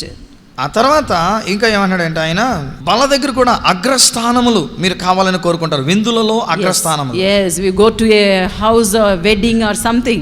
ఏదైనా ఒక విందుకి ఒక పార్టీకి మనం వెళ్ళాం అనుకోండి, వివాహానికి, You should be invited to the best table. కానీ మనల్ని మామూలుగా వాళ్ళు సహజంగా పిలిస్తే మంచి టేబుల్ దగ్గరికి సరే You should be invited by the guest to sit at the main table. ఆ అతిథులైనటువంటి వాళ్ళు వచ్చి మనల్ని పిలవాలి, అయ్యా వచ్చి ఇక్కడ కూర్చోండి బల్ల దగ్గర అని చెప్పేసి. But we should not go running for that. కానీ మనం నేను ఆ బల్ల దగ్గరికి వెళ్ళి కూర్చుంటాను అని అక్కడికి వెళ్ళిపోయినట్టుగా ఉండకూడదండి. Okay, next thing, for show makes long prayer. అంతేకాకుండా దీర్ఘ ప్రార్థనలు మాయా వేషముగా చేయుదునంటాండి. See, when you pray in public, మనం బహిరంగంగా బాహటంగా మనం ప్రార్థన చేస్తున్నప్పుడు we should remember the prayer is addressed to God. ఏమండి, ప్రార్థన దేవునితో మాట్లాడుతున్నామని తెలుసుకోవాలి. It is not just for show. ఇదేదో మనుషులకి నేను ఎంత బాగా ప్రార్థన చేస్తున్నాను, ఎంత మంచి మాటలు చెప్తున్నాను చూపించుకోవడానికి కాదండి. But some pray, కానీ కొంతమంది ప్రార్థిస్తారు, the prayer depends on person who is hearing that prayer. ఆ ప్రార్థన ఆ పక్కన ఎవడు వింటున్నాడో దాన్ని బట్టి వస్తుందండి ప్రార్థన. Oh, you should think great of me. వాళ్ళు వినేటువంటి వాళ్ళందరూ కూడా నేను ఎంత బాగా ప్రార్థన చేశానా అని తెలుసుకోవాలి. Oh, you should know that I know so many scriptures in the Bible. నాకు బైబిల్లో ఎన్ని వాక్యాలు తెలుసు అన్నట్టుగా వాళ్ళకి తెలియాలి కనుక ప్రార్థనలో వాక్యాలన్నీ చెప్పేస్తాను ఆయన. It's good to use the word of God in prayer. వాక్యము ప్రార్థనలో వాడడం తప్పులేదండి, మంచిది. But what I say, కానీ నేను చెప్తున్న ఈ మాట ఏంటంటే, we should have the fear of God. దేవుని యందు భయభక్తులు కలిగి ఉండాలి. When you start the prayer, మనం ప్రార్థన చేసేటప్పుడు you say, Father in heaven. మనం ఏమనాలంటే, పరమందున్న మా తండ్రి. That instant itself you have to remember you are talking to God Almighty. అలాగని ఆ మాట అన్నప్పుడే సర్వశక్తిమంతుడైన దేవునితో మాట్లాడుతున్నాము అనేటువంటి ఒక ఆలోచన మనలోనికి రావాలి. Whatever word that come out of our mouth in prayer, నీ యొక్క నోటిలో నుంచి ఏ మాట అయితే ఆ ప్రార్థనలో వస్తూ ఉంటుందో it is heard in heaven. అది పరలోకములో వినబడుతూ So ఉంటుంది. let us be fearful to talk in the presence of God. కాబట్టి దేవుని యొక్క సన్నిధిలో మన ప్రార్థన అనే మాటలు చేసేటప్పుడు జాగ్రత్త కలిగి ఉందాం. I always say about Queen Esther. నేను ఇప్పుడు కూడా క్వీన్ ఎస్తేర్ గురించి, ఎస్తేర్ రాణి గురించి చెప్తూ ఉంటాను. This Esther was a queen, ఈ ఎస్తేర్ అనేటువంటి ఈమె రాణి, but her husband was a king. ఆమె యొక్క భర్త రాజుగారుగా ఉండి ఉన్నాడు. And with fear of her life she entered the presence of the king. ఆమె ప్రాణం పోతుందేమో అన్నంత భయముతో రాజుగారి దగ్గరికి వెళ్ళింది ఆమె. But when this king saw Esther, కానీ ఎప్పుడైతే రాజుగారు ఎస్తేర్ను చూచాడో, it is written she found grace in his eyes. అక్కడ ఏమని రాయబడింది అంటే, ఆయన దృష్టిలో ఆమె దయ పొందుకొనెను. And he, you know what he asked? అప్పుడు ఆయన ఏమడిగాడు తెలుసండి, ఇవ్వండి, Even if you are going to ask the half of the kingdom, I am going to give it to you. రాజ్యములో సగ భాగము నీకు రాసిమనంటే నేను ఇచ్చేస్తాను అంటున్నాడు ఆయన. What is your request? నీ యొక్క విన్నపం ఏమిటి? What are you going to ask me? నీవు నన్ను ఏం అడగబోతూ ఉన్నావు? She didn't ask half of the kingdom. ఆమె రాజ్యంలో సగం రాసివ్వండి అని అడగలేదు. She did not open her mouth to speak whatever she wanted. తనకి ఏమి కావాలో అనేటువంటి విషయాలన్నీ చెప్పడానికి అన్నట్టుగా నోరు తెరిచి You చెప్పలేదు. know what she said? ఏమందో తెలుసా అండి, Let me please you. నేను మీకు ఇష్టపూర్వకంగా ఉండాలి, You come to the party that I'm going to prepare for you. నేను మీ కొరకు ఒక విందును సిద్ధం చేస్తున్నాను కనుక ఆ విందుకి రండి అని పిలిచింది. And after much pains, ఎంతో బాధ లేక అట్లా నలిగిన తర్వాత in the last, చివరలో she caught hold of the king's feet to express her mind. ఆమె యొక్క మనసును తెలియజేయడానికి రాజుగారి యొక్క పాదాలు పట్టుకొని తెలియజెప్తుంది. If a woman has to fear an ordinary king like that, ఏమండి, రాణిగా ఉన్నటువంటి ఆ స్త్రీ తన భర్తగా ఉండినటువంటి ఒక రాజుగారి దగ్గరికి వెళ్ళడానికి అంత భయపడుతూ ఉంటే, should we not fear to speak before the King of Kings?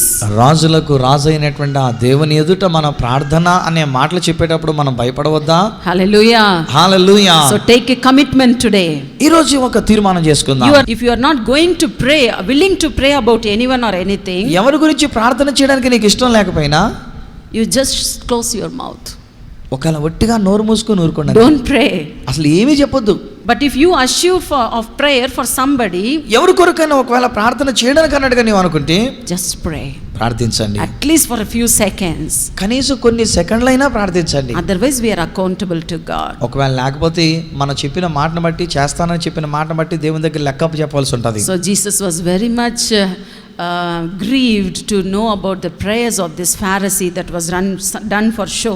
ఈ పరిచయులైనటువంటి వీళ్ళు మాయావేషముగా చేస్తున్న ఈ దీర్ఘ ప్రార్థనల విషయంలో ప్రభు ఆయాసపడి గద్దిస్తూ ఉన్నాడు. Again we see in Matthew 23 and 13th verse. అలానే మత్తయి సువార్త 23వ అధ్యాయం 13వ వచనంలో చూస్తే He says, neither you go into the kingdom, neither allow others to who like to enter in.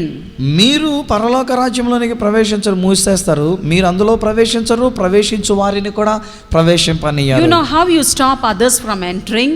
ఏమండి, ఇతరులైనటువంటి వారిని ప్రవేశింపనీయకుండా ఎలా ఆపేస్తామో తెలుసా? The teachers teach so much of the law. ఈ ఉపదేశకులైనటువంటి వారు ఈ చట్టాన్ని లేక ధర్మశాస్త్రాన్ని ఎంతగానో నేర్పించేసి, oh you have to follow this, ఇది మీరు వెంబడించాలి, you follow that, అది వెంబడించాలి, otherwise you will not enter heaven. లేకపోతే మీరు పరలోకానికి వెళ్ళలేరు. They will not enter, వాళ్ళు ప్రవేశించరు, they will not allow others to enter. వాళ్ళు ఎవరికైతే ఉపదేశిస్తున్నారో వాళ్ళని కూడా ప్రవేశింపనీయరు. We are putting a stumbling block before the people who come in faith. విశ్వాసముతో వచ్చేటువంటి ప్రజలకి మనం ఒక అడ్డుగా, ఆటంకంగా అన్నట్టుగా ఉంటూ ఉన్నాము. And again we see in 15th verse.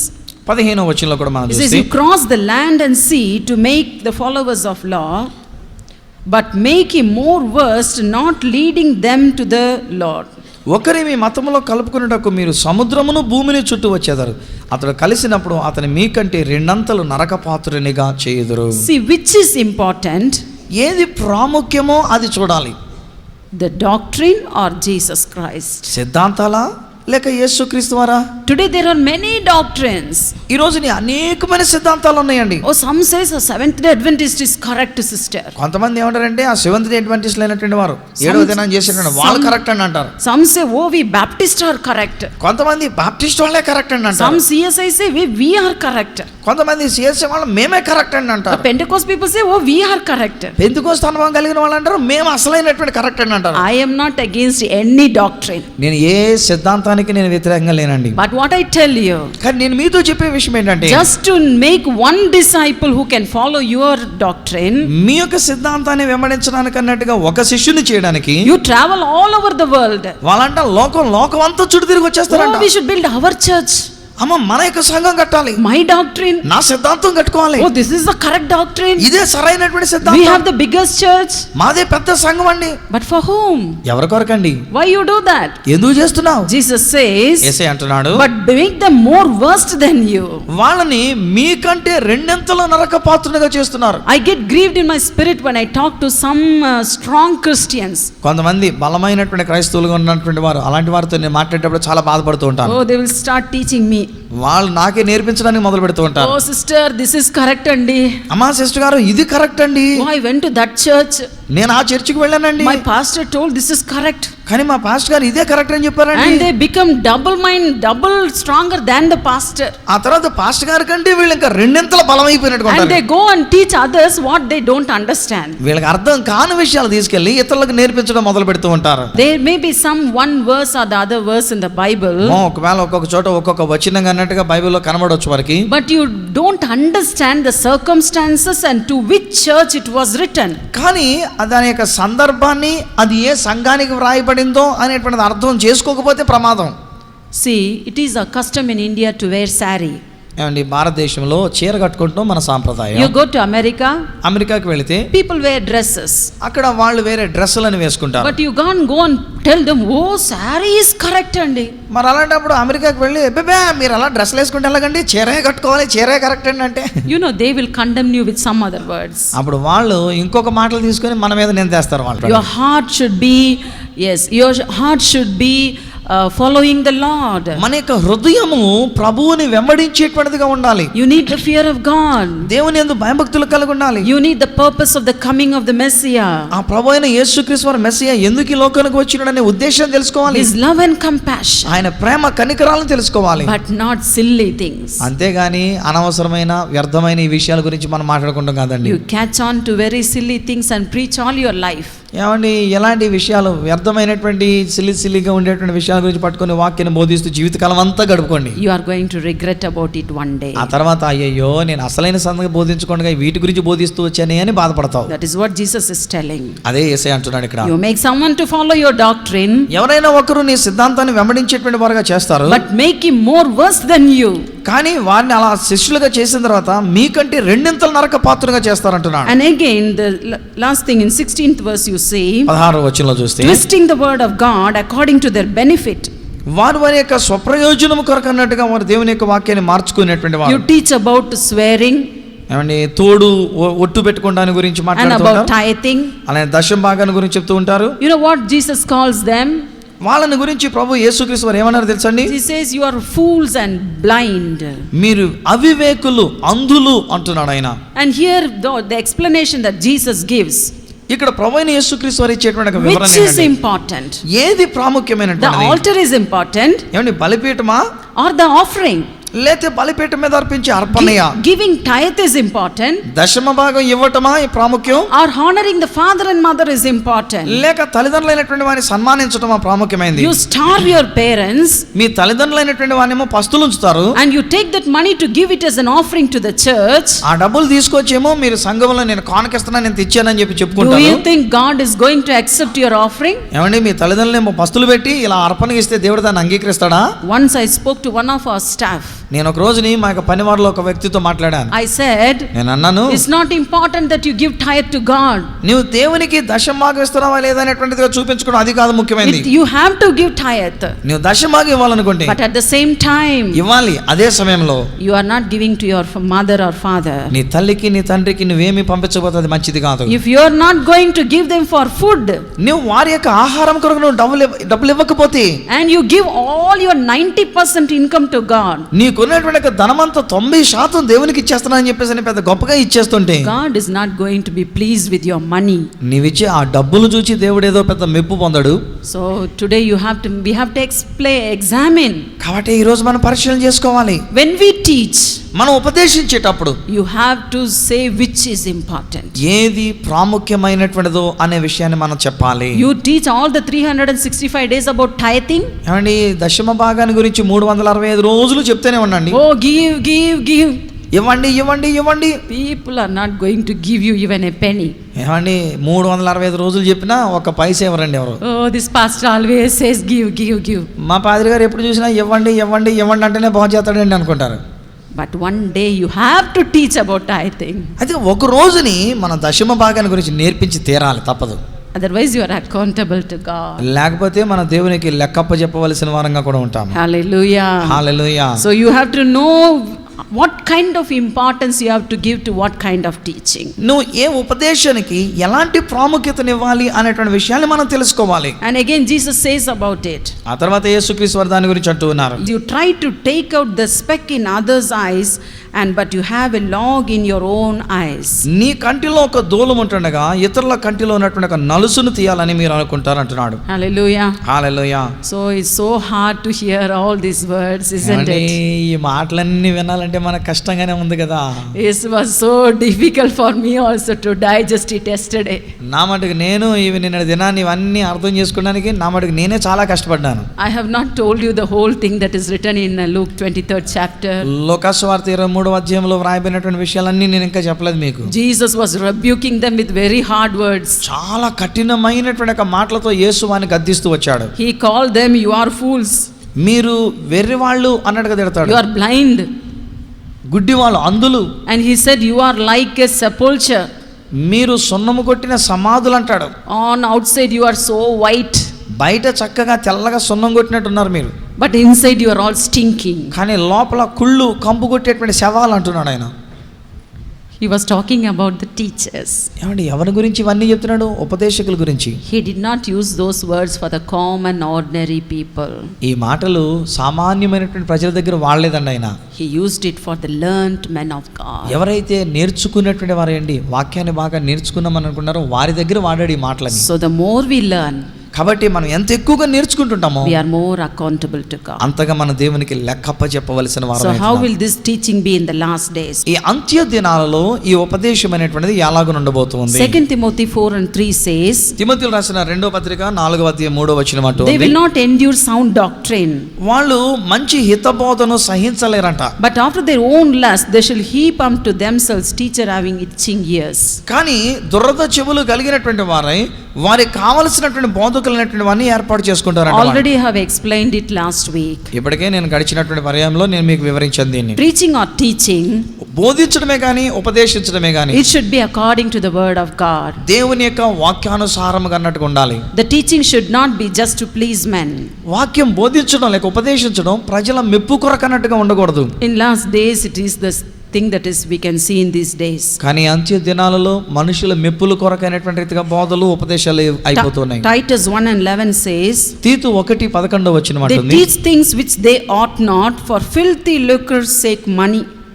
కేవలం మురికిగా లేక డబ్బు కొరకు అనేటువంటి రీతిగా బోధించేటువంటి విషయాలు అన్నట్టు అంటూ ఉన్నాడు ఆయన. When some teachers teach, కొంతమంది ఉపదేశించేటప్పుడు they teach those things because they want to get some benefits. వాళ్ళు ఆశ లేక దుర్లాభము కొరకు అన్నట్టుగా వాళ్ళు ఉపదేశించే వాళ్ళు అంటున్నారు. And 2 Peter 2:12 says, 2 పేతురు 2:12 వచనంలో అంటున్నాడు, they speak evil of the things they understand not.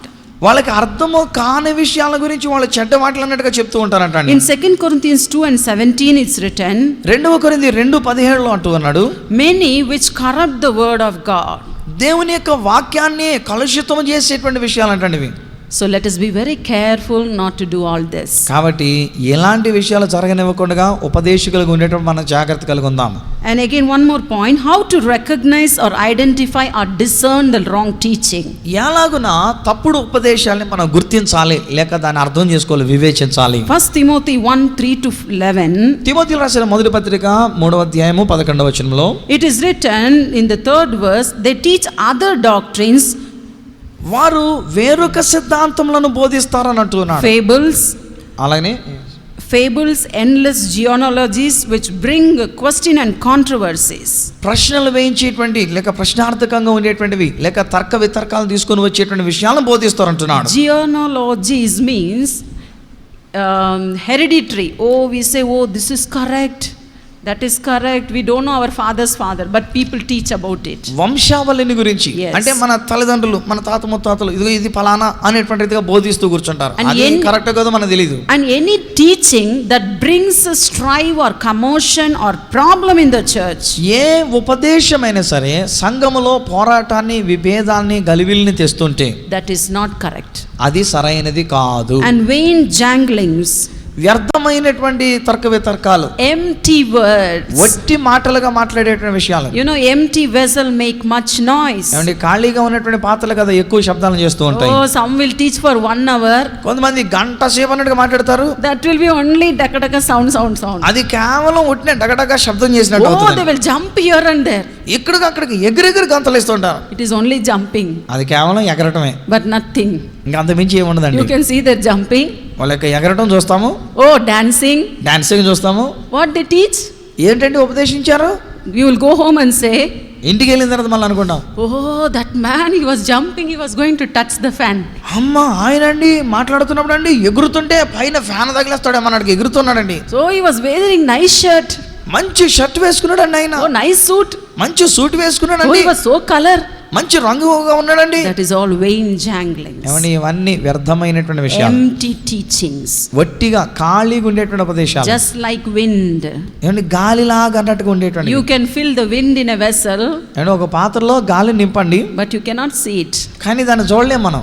Empty teachings are like that. అలాగనే ఖాళీగా ఉండేటువంటి ఉపదేశాలు కూడా ఇంతేనండి, ఏమీ కనబడదు If అందులో. the teaching doesn't bring anything inside you, నీ లోపల ఆ ఉపదేశం మనకి ఏమీ చేయకపోతే it is not sound doctrine. అది సరైనటువంటి సిద్ధాంతం కాదు. And the next thing, ఆ తర్వాత contrary to the sound doctrine, ఈ హిత బోధకు విరుద్ధమైనటువంటి బోధలండి. any teaching ఏ ఉపదేశమైనా సరే is contrary to the scripture, లేఖనాలకి విరుద్ధంగా గనక ఉంటే which does not exalt Jesus Christ as Lord, యేసు క్రీస్తు వారిని ప్రభువుగా హెచ్చించేటువంటిదిగా గనక ఉపదేశం లేకపోతే, that is not sound doctrine. అది సరైనటువంటి హితబోధ కాదు. You can hear some preachings కొంతమంది ప్రసంగాలు వింటుంటాం, or teachings, లేక ఉపదేశాలు వింటుంటాం. oh, they talk about themselves. వాళ్ళ గురించే వాళ్ళు మాట్లాడుకుంటూ Oh, my ఉంటారు. father was like this, మా నాన్నగారు ఇలా my ఉన్నారండి, grandfather was like మా this, తాతగారు ఇలా ఉండేవారండి, oh, I am a big peacemaker, నేను పెద్ద శాంతి దూతనండి, oh, I go all around the world making peace. నేను లోకమంతా శాంతిని కలిగిస్తూ But వెళ్తున్నానండి. they forget to say that Jesus Christ is the Prince of Peace. కానీ యేసుక్రీస్తు వారు సమాధానకర్త అధిపతి అని చెప్పడం మర్చిపోతారు. వీళ్ళు If చేస్తారు, any వెళ్తారు. teaching that exalt themselves ఏదైనా ఉపదేశం తమ్మును తాము హెచ్చించేదిగా కనుక ఉంటే, and does not exalt God, దేవునిని మహిమపరిచేదిగా ఘనపరిచేదిగా ఉండకపోతే, is a wrong teaching. అది తప్పుడు బోధ, That తప్పుడు is ఉపదేశం. antichrist teaching. అది అంత్యక్రీస్తు బోధ. Don't allow such teachers to enter into your church. అలాంటి ఉపదేశకులు మీ సంఘంలోనికి ఏమాత్రం అనుమతినివ్వకండి. If anybody come and say against Jesus Christ anything, ఒకవేళ ఎవరైనా వచ్చి యేసుక్రీస్తు వారికి విరోధంగా ఏదైనా చెప్తే, just tell him off in his face to get out of his church. వెంటనే వాళ్ళ ముఖం మీద చెప్పండి, అయ్యా మా గుడి విడిచిపెట్టి మీరు బయటికి వెళ్ళండి అని చెప్పండి. If you get any material like that, ఒకవేళ అలాంటిది ఏదైనా కనుక పుస్తకాలు లేక కాగితాలు రాతలు వస్తే, don't keep it in your house. అది మీ ఇంట్లో పెట్టుకోకండి. It అలాంటి should be in the dustbin. అది కేవలం చెత్త బొట్టలో వేయాల్సినటువంటివి. Turn it to pieces and put it into dustbin. ముక్కలు ముక్కలుగా చించేసి చెత్త కుండీలో వేసేయండి. Because I do that. ఎందుకంటే నేను అలాగే చేస్తాను కనుక. Oh, some will call me and say, sister, this is correct, sister. కొంతమంది పిలిచి అంటారు, సిస్టర్ ఇది పలాంటి correct sister, Oh, this our doctrine is correct andi. మా యొక్క సిద్ధాంతం మీరు ఒకసారి చదివి చూడండి, ఇది సరైన సిద్ధాంతం అండి. I say, you keep it for yourself. I will tell you, keep it for yourself. నేనంటాను అది మీ కొరకు మీరే ఉంచుకోండి అమ్మా I అంటాను. said, don't teach me. నాకు ఆ విషయాలు నేర్పించొద్దు అంటాను. When you are very good, well versed in the word of God, నీవు దేవుని యొక్క వాక్యంలో బాగా ప్రావీణ్యత పొందుకుంటే, you know how to escape from wrong teachings. ఎలాగైనా ఇలాంటి తప్పుడు బోధల నుంచి ఉపదేశాల నుంచి తప్పించుకోవాలో అది నీకు And you తెలుస్తుంది. yourself will not do it. అలాగనే మీ మటుకు మీరు మనం కూడా అలాంటి తప్పుడు ఉపదేశాలను చెయ్యము. And how you can identify a wrong teacher? ఎలాగునా తప్పుడు ఉపదేశకులైనటువంటి వారిని మనం గుర్తించవచ్చు. 1 John 3:23 and 24. యోహాను రాసిన మొదటి పత్రిక 3వ అధ్యాయం 23-24 వచనాలు. From their lifestyle, వారి యొక్క జీవిత విధానాన్ని బట్టి, the fruit of their ministry, అలానే వారి యొక్క సేవా పరిచర్యలో కలిగే ఫలమును బట్టి, you look at the lifestyle of somebody. ఎవరినైనా ఒకరి యొక్క జీవిత విధానం చూడండి. If they are correct teacher, వాళ్ళు సరైన బోధకులైతే you can see a fruitful ministry. వాళ్ళ యొక్క జీవితంలో ఫలవంతమైనటువంటి పరిచర్య ఉన్నట్టుగా మనం చూడగలుగుతాం. You can see their family life is an example to many. వారి కుటుంబ జీవితం అనేక మందికి మాదిరికరమైనటువంటి జీవితంగా ఉన్నట్టు కనబడుతుంది. If their lifestyle is contrary to the word of God, కానీ వాళ్ళ యొక్క జీవిత విధానం అనేటువంటిది దేవుని యొక్క వాక్యానికి విరుద్ధంగా కనుక ఉంటే, then they are not a correct teacher. అప్పుడు వాళ్ళు సరైనటువంటి బోధకులు కారు, ఉపదేశకులు కారు. 1 Timothy 4:1-5 తిమోతి రాసిన మొదటి పత్రిక 4వ అధ్యాయము 1 నుంచి 5వ వచనం వరకు speaks of the doctrine of the devil, అపవాది యొక్క సిద్ధాంతముల గురించి మాట్లాడుతున్నది అక్కడ. and second is talks about speaking lies in hypocrisy. అబద్ధములు వేషధారణతో కూడినటువంటి బోధలను చెప్తున్నాడు. You know what is lies in hypocrisy? ఏమండి, అబద్ధం అంటేను వేషధారణ బోధలు అంటే తెలుసండి? That is what the devil did in the beginning to Eve. అవ్వమ్మకి మొట్టమొదటిగా దయ్యం అపవాది తీసుకుని వచ్చి పెట్టింది అదే. He took the same word of God. దేవునికి అదే వాక్యాన్ని తీసుకున్నాడు. He said, when you eat this fruit, మీరు ఈ పండు తింటే you are going to know good and evil. మీరు మంచి చెడ్డలు తెలుసుకున్న వాళ్ళు You are అవుతారు. going to be like God. మీరు దేవుని అంతటి వాళ్ళు అయిపోతారు. That are words of hypocrisy. ఏమండి, అవండి వేషధారణతో కూడినటువంటి మాటలు. You take the word of God దేవుని యొక్క వాక్యం తీసుకొని and mix it with lie అబద్ధములతో దాన్ని కలిపి and preach it to the people. అది గనక మన ప్రజలకు బోధిస్తే That is not at all the truth. అది సత్యము కానే కాదు. It is hypocrisy. అది వేషధారణ కింద అవుతుంది. And again the same thing continues, forbidding to marry. Some అంతేగా. teachings that forbid to marry. కొంతమంది ఏమైనా ఉపదేశిస్తారంటే పెళ్లి చేసుకుంటాం, మనకు కుదరదండి, పెళ్లి చేసుకోకూడదు అంటారు. And you know whether it is correct or not. అది కరెక్ట్ కాదో మీకే తెలుసు. So commanding to abstain from meat, అలానే మాంసం తినకూడదు అని చెప్పేసి ఆజ్ఞాపిస్తారు. self disciplining. మనం డిసిప్లిన్ చేసుకోవాలి అన్నట్టుగా. Today there are so many preachings ఈ రోజుని అనేకమైనటువంటి యొక్క బోధలు, that is all outward. అవన్నీ బాహ్యమైనటువంటి So విషయాలండి. you don't marry, God is so much pleased. నువ్వు వివాహం చేసుకోకుండా ఉండండి, దేవుడు చాలా సంతోషిస్తాడు. Once a man who was 55 years called me. ఒకసారి ఒక ఆయన 55 సంవత్సరాల వయసు కలిగి ఉన్నటువంటి ఆయన ఫోన్ He చేసి said, వచ్చాడు. I am away from my wife for 11 years. నేను 11 సంవత్సరాలుగా నా భార్యను విడిచిపెట్టేసి ఉన్నానండి And అన్నాడు. every servant of God who come to my house, నా ఇంటికి వచ్చే ప్రతి దైవజనుడు they will pray and they will prophesy. వాళ్ళు ప్రార్థన చేసి ప్రవచనం చెప్తుంటారు. Oh, this wife will come return to you. ఈ యొక్క నీ భార్య తిరిగి వస్తాదండి అని చెప్తూ ఉన్నారు. But this wife has very plainly said that she is not going to return. కానీ ఆ భార్య ఏమని చెప్పిందంటే నేను ఎట్టి పరిస్థితుల్లో నీ దగ్గరికి తిరిగి రానని చెప్పింది. And she has filed for a divorce. ఆమె డైవర్స్ తీసుకోవడానికి, విడాకులు తీసుకోవడానికి కూడా కేసు ఫైల్ చేసుకుంది. And he said very frankly, very clearly about everything about his wife. తన యొక్క భార్యను గురించి ఆయన అన్ని వివరంగా చెప్పాడు ఆయన. And he said to me, ఆయన నాతో అన్నాడు, Sister, today I heard your message in Tamil TV. అమ్మా ఈ రోజు నీ తమిళ టీవీలో మీ యొక్క సందేశం విన్నాను. Yes, the Lord spoke to me. ప్రభు నాతో మాట్లాడాడండి. Let me ask the sisters counsel for the last time. ఇక చివరిసారిగా నా భార్య విషయంలో ఈ సహోదరుని ఒక సలహా అడుగుదామని అనుకున్నాను. And very coolly I asked about every problem. అప్పుడు నేను చాలా నెమ్మదిగా అన్ని సమస్యల గురించి అడిగాను. And he said very sure this wife is not going to come back. ఎట్టి పరిస్థితులలో ఆ భార్య తిరిగి రాదు అని చెప్పాడు ఆయన. And he asked me what to do. ఇప్పుడు ఏం చేయమంటారమ్మా అని అన్నాడు. I said sign the divorce paper. నేను అన్నాను ఆ విడాకుల పత్రం మీద సంతకం పెట్టండి అన్నాను. He said, Sister, I am struggling without a wife for 11 years. అమ్మా నా భార్య లేకుండా 11 సంవత్సరాలుగా నేను నలిగిపోతూ ఉన్నాను. You cannot wait such a long time. అంతకాలం మీరు అలా ఎదురు చూస్తూ ఉండలేదు. And there are some who said to him, కొంతమంది ఆయనతో అన్నారంట, oh, you don't need a wife anymore, you are already old. నువ్వు ఇప్పటికే వయసులో పెద్దోళ్ళు అయిపోయారు కదా, ఇంకా ఇప్పుడు నీకు భార్య ఏంటండి అని అన్నారంట. I told him, నేను ఆయనతో చెప్పాను, the more you grow old, నువ్వు ఎంత వృద్ధాప్యంలోనికి వెళుతున్నావో you need a companion. అంతగా నీకు ఒక సాటి అయిన సహకారి You కావాలి. need someone to care for you. నీ గురించి లక్ష్యం ఉంచి తగు చర్య తీసుకునేటువంటి వాళ్ళు కావాలి. Maybe when you are young you can handle everything yourself. యవనస్తుడిగా ఉన్నప్పుడు అన్ని పనులు నీకు నువ్వు చేసుకోగలుగుతూ వచ్చావు. A wife is not just for physical satisfaction. భార్య అంటే ఏదో శరీర కోరికలను తృప్తిపరచుకోవడానికి కాదు. No, God created as a helpmate. దేవుడు ఒక సాటి అయిన సహకారిగా చేశాడు. She is half of your life. ఆమె నీ జీవితంలో సగ భాగంగా ఉంటుంది. He said, Sister, I am waiting for such an answer.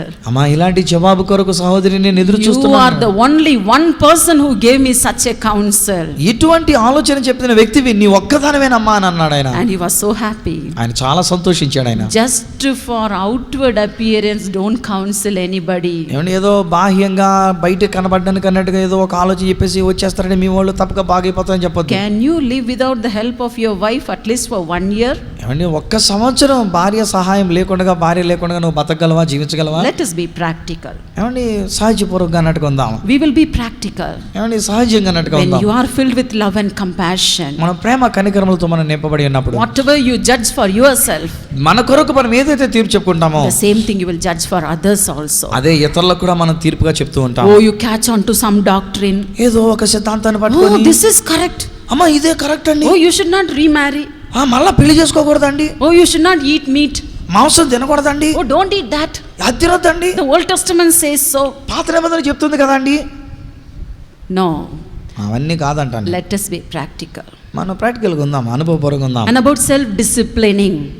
ఇంకొకటి ఏంటంటే మనం అభ్యాసం చేసుకోవడం లేక క్రమశిక్షణలో ఉంచుకోవడం. Everyone has a different lifestyle. ప్రతి ఒక్కొక్కరికి వేరు వేరు విధానమైనటువంటి జీవిత విధానం Don't ఉంటుంది. ever preach that self-disciplining will take you to heaven. ఏదో నిన్ను నువ్వు అభ్యాసం చేసుకొని నీ శరీరాన్ని లోపరుచుకుంటే నువ్వు పరలోకాన్ని తీసుకొని వెళ్తుందని చెప్పొద్దండి. Oh, don't say, oh, taking of the jewels only will take you to heaven. అంటే మన ఆభరణాలు వస్తువులన్నీ తీసేస్తే అప్పుడే నిన్ను పరలోకానికి వెళ్తావు నువ్వు. Oh, you wear only white dress, you will go to heaven. నువ్వు కేవలం తెల్లని బట్టలు వేసుకుంటే మాత్రమే నువ్వు పరలోకానికి వెళ్తావు. The Bible doesn't say so. ఏమంటే బైబిల్ అలా చెప్పట్లేదండి ఇవన్నీ. Self-disciplining means we have to discipline ourselves by ourselves. మనను మనం లోపరుచుకుంటాం అని అంటే మనంతట మనంగా మన సహాయం చేసుకుంటూ మన ఒక క్రమశిక్షణ ఇదిలో ఉండడం అనేటువంటిది. When you come to God, మన దేవుని యొద్దకు వచ్చినప్పుడు, when you start loving God, దేవుని మనం ప్రేమిస్తూ ఉన్నప్పుడు self-disciplining automatically comes into your life. మనం లోపరుచుకుంటూ మన శరీరాన్ని లోపరుచుకుంటూ అనేటువంటిది ఆటోమేటిక్గా దానంతటిది మనకు వస్తూ ఉంది. If anybody teaches that self-disciplining can take them to God, నిన్ను నువ్వు అభ్యాసం చేసుకుంటూ లేక లోపరుచుకుంటూ నీ శరీరం లోపరుచుకుంటూ ఉంటే నువ్వు దేవుని దగ్గరికి వెళ్ళిపోతావని ఎవరైనా చెప్తే అది తప్పుడు బోధ, the నమ్మకండి. Hindu monks or the Gentiles are very good self-disciplining people. అలా చెప్పవలసి వస్తే కనుక హైందవ సన్యాసులైనటువంటి వాళ్ళు అలాంటి వాళ్ళు చాలా బాగా తమ శరీరాన్ని అదుపు చేసుకుంటూ ఉంటారు. So let our teaching be according to the law. మన యొక్క ఉపదేశం అనేటువంటిది ధర్మశాస్త్ర ప్రకారంగా ఉండాలి. Hallelujah. Hallelujah. And the last thing, చివరి విషయం, every time I used to tell what kind of remuneration or what kind of benefit these people who are called get. ఇలాగున పిలువబడినటువంటి వారు పొందుకునే బహుమానం ఏమిటి? That is, you may ask, the pastors are given offering in the church and all that. సంఘ కాపరులైనటువంటి వారికి అయితే సంఘంలో వారికి కానుకలు ఇస్తూ ఉంటారని అనొచ్చు. And I have already spoken regarding that in the last 4 subjects. నేను గడిచిన 4 తరగతుల్లో కూడా నేను ఆ విషయాల గురించి చెప్పి ఉన్నాను. What about a teacher? అయితే ఉపదేశకునికి ఏంటి రాబడి? I saw Matthew 10 and 10. మత్తయి సువార్త 10వ అధ్యాయం 10వ వచనంలో చూస్తే, Here all through this Matthew 10 chapter, Jesus was talking to his disciples. ఈ మత్తయి సువార్త 10వ అధ్యాయంలో ప్రభువైన యేసుక్రీస్తు వారు తన శిష్యులతో మాట్లాడుతూ ఉన్నారు. And I understood it was about evangelism. ఇది సువార్త పని చేయటం గురించి అని నేను తెలుసుకుని ఉన్నాను. And again in 1 Corinthians 9 to 10. అలాగే కొరింథీయులకు రాసిన మొదటి పత్రిక 9వ అధ్యాయం 9-10 వచనాల్లో కూడా. But clearly we have an instruction in 1 Timothy 5:17 and 18. తిమోతికి రాసిన మొదటి పత్రిక 5వ అధ్యాయము 17-18 వచనాల్లో It is written, they should be counted worthy of double honor, especially they who labor in the word and doctrine. వాక్యమందును బోధయందును ఎవరైతే మిక్కిలిగా ప్రయాసపడుతున్నారో వారు రెట్టింపు సన్మానమునకు పాత్రులని వారిని ఎంచవలెను అంటున్నాడు. The laborer is worthy of his reward. అండి వారు ఇటువంటి అర్హత పొందుకోవడానికి అర్హులు వారు. Here it is written, he is worthy of double honor. రెండింతల ఘనత పొందుకొనడానికి అర్హుడు. Of double gift. రెండింతల బహుమానాన్ని పొందుకొనడానికి అర్హుడు. I always say teaching is more difficult than preaching. నేను ఎప్పుడు ఏమంటానంటే ఉపదేశించడం ప్రసంగం చేయడం కంటే చాలా కష్టం అండి. It's not an easy job. అదంత తేలికైన పని కాదు. Maybe a gospel teacher can very easily preach for half an hour. ఒకవేళ ఒక సువార్తను ప్రసంగం చేసేటువంటి వాడు ఒక అర్ధగంట సేపు ప్రసంగం చేయడం పెద్ద కష్టం కాదండి. He can preach the same thing in every gospel meetings also. ప్రతి సువార్త కూటాలకు వెళ్ళినప్పుడల్లా అదే సువార్త సందేశాన్ని ఆయన చెప్తూ ఉండొచ్చు. But the one who teaches కానీ ఉపదేశించేవాడు has to have double labor to preach. అంటే రెండింతల ప్రయాస అనేటువంటిది ఉండాలి ఆయనకి. To teach the word of God. దేవుని యొక్క వాక్యాన్ని ఉపదేశించడానికి రెండింతల ప్రయాసపడాలి. He has to spend ample amount of his time. ఎక్కువ సమయం దేవుని దగ్గర గడపాలి. Sacrifice his personal things. తన వ్యక్తిగత విషయాల్ని త్యాగం చేసుకోవాలి. Personal desires. వ్యక్తిగత కోరికల్ని కూడాను, Family. కుటుంబాన్ని, So many sacrifices they have to do. అనేకమైన త్యాగాలు వాళ్ళు చేసుకోవాలి. When they labor so much. వాళ్ళు అలా ఎప్పుడైతే ప్రయాసపడతారో, Do you think they should not get any benefit? మరి అలాంటప్పుడు వాళ్ళకి ఏ ప్రయోజనం లేకుండా ఉంటుందని అనుకుంటామా? They say when you have reaped the spiritual benefit. మనం ఎప్పుడైతే ఆత్మీయమైనటువంటి ప్రయోజనాలు పొందుకుంటున్నామో, Do you think that they should not be blessed with the carnal things of this world? ఏలోక సంబంధమైనటువంటి విషయాల్లో కూడా వారు దీవించబడకూడదని అనుకుందామా? They will be so happy when they receive a gift. వారు ఏదైనా ఒక బహుమానాన్ని పొందుకున్నప్పుడు మనం సంతోషించాలి. Hallelujah. Hallelujah. When we get small blessing through someone, ఎవరైనా ఒకరి ద్వారా ఒక చిన్న దీవెన మనం పొందుకుంటే we are so happy to give them all that we have.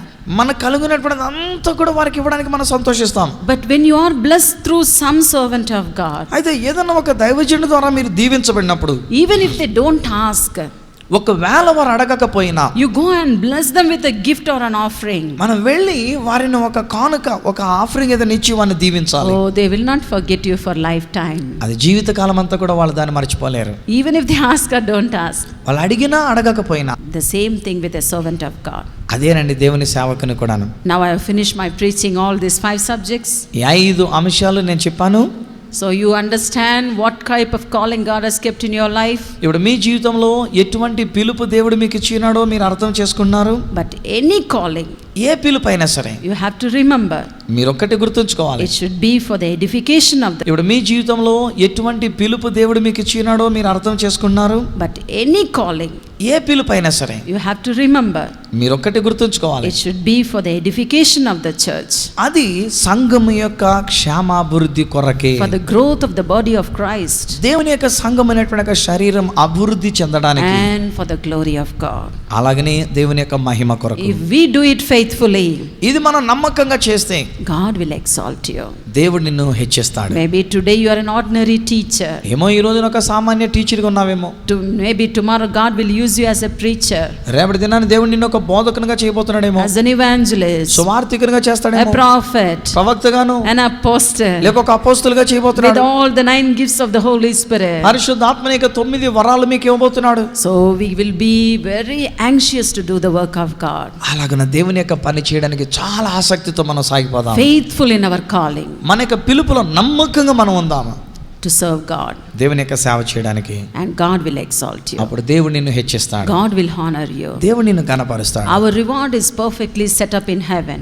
మన యొక్క ప్రతిఫలం అనేటువంటిది పరలోకములో అది సిద్ధం చేయబడి God ఉన్నది. has kept a crown for each and every one of us. మీలో పరలో ప్రతి ఒక్కొక్కరికి దేవుడు ఒక కిరీటాన్ని సిద్ధం చేసి ఉంచి ఉన్నాడు. Paul says, be careful that no one rob your crown from అయితే you. పౌలు గారు అంటాడు, మీకున్నటువంటి యొక్క కిరీటాన్ని ఎవడు దొంగిలించకుండా జాగ్రత్త చూసుకునండి We shall అన్నాడు. be careful, జాగ్రత్తగా ఉందాం. and we will run our race మన యొక్క పరుగును తదుమట్టిద్దాము. to get the prize. ఆ యొక్క బహుమానాన్ని పొందుకోవడానికి How many వెళ్దాం. of you want that prize?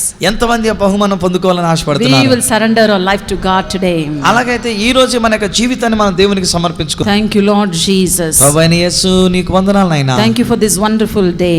అద్భుతమైన దినమును బట్టి నీకు వందనాలు. Thank you for talking to us about the 5 calling. Nani 5 పిలుపులను గురించి మీరు మాతో మాట్లాడినందుకు నీకు వందనాలు. Lord, you are a wonderful teacher. ప్రభువా నీవు అద్భుతమైన ఉపదేశకుడు నాయనా. You are able to talk to us daily. ప్రతి దినము నీవు మాతో మాట్లాడే దేవుడవై ఉన్నావు. Lord, I pray for your servants, Lord. ప్రభువా నీ సేవకుల కొరకు నేను ప్రార్థిస్తున్నాను. Lord, you have called them with a holy calling. పరిశుద్ధమైన పిలుపుతో నీవు వారిని పిలిచి ఉన్నావు. You have called them as your servants నీ యొక్క సేవకులుగా వారిని పిలుచుకొని ఉన్నావు. to serve you faithfully. నేను నీకు నమ్మకముగా సేవ చేయడానికి పిలిచావు. Lord, I pray for your servants of God. ప్రభువా నీ సేవకుల కొరకు నేను ప్రార్థిస్తున్నాను. Whatever offices you have given them, Master, ఏ పనులైతే నీ వారికి ఇచ్చి ఉన్నావు నాయనా, help them to fulfill their calling. నాయనా ఆ పిలుపు నెరవేర్చడానికి మీరు సహాయం చేయండి. Help us to be faithful in the calling, నాయనా మా యొక్క పిలుపులో నమ్మకంగా ఉండడానికి సహాయం చేయండి. and help us to run the race that you have set before us, నీవు మా ఎదుట ఉంచబడినటువంటి పందెంలో మేము ఓపికతో పరిగెత్తడానికి సహాయం చేయండి. to get the gift that you have prepared for us. నీవు మా కొరకు సిద్ధపరిచినటువంటి బహుమానం పొందడానికి సహాయం చేయండి. Lord, give us your grace, Lord Jesus. ప్రభువైన యేసయ్యా ఇప్పుడే నీ కృపను మాకు దయచేయండి. Lord, help us that we may not go astray from our calling. నాయనా నీ యొక్క పిలుపులో నుంచి మేము దూరంగా పోకుండానట్లు సహాయం చేయండి. Let your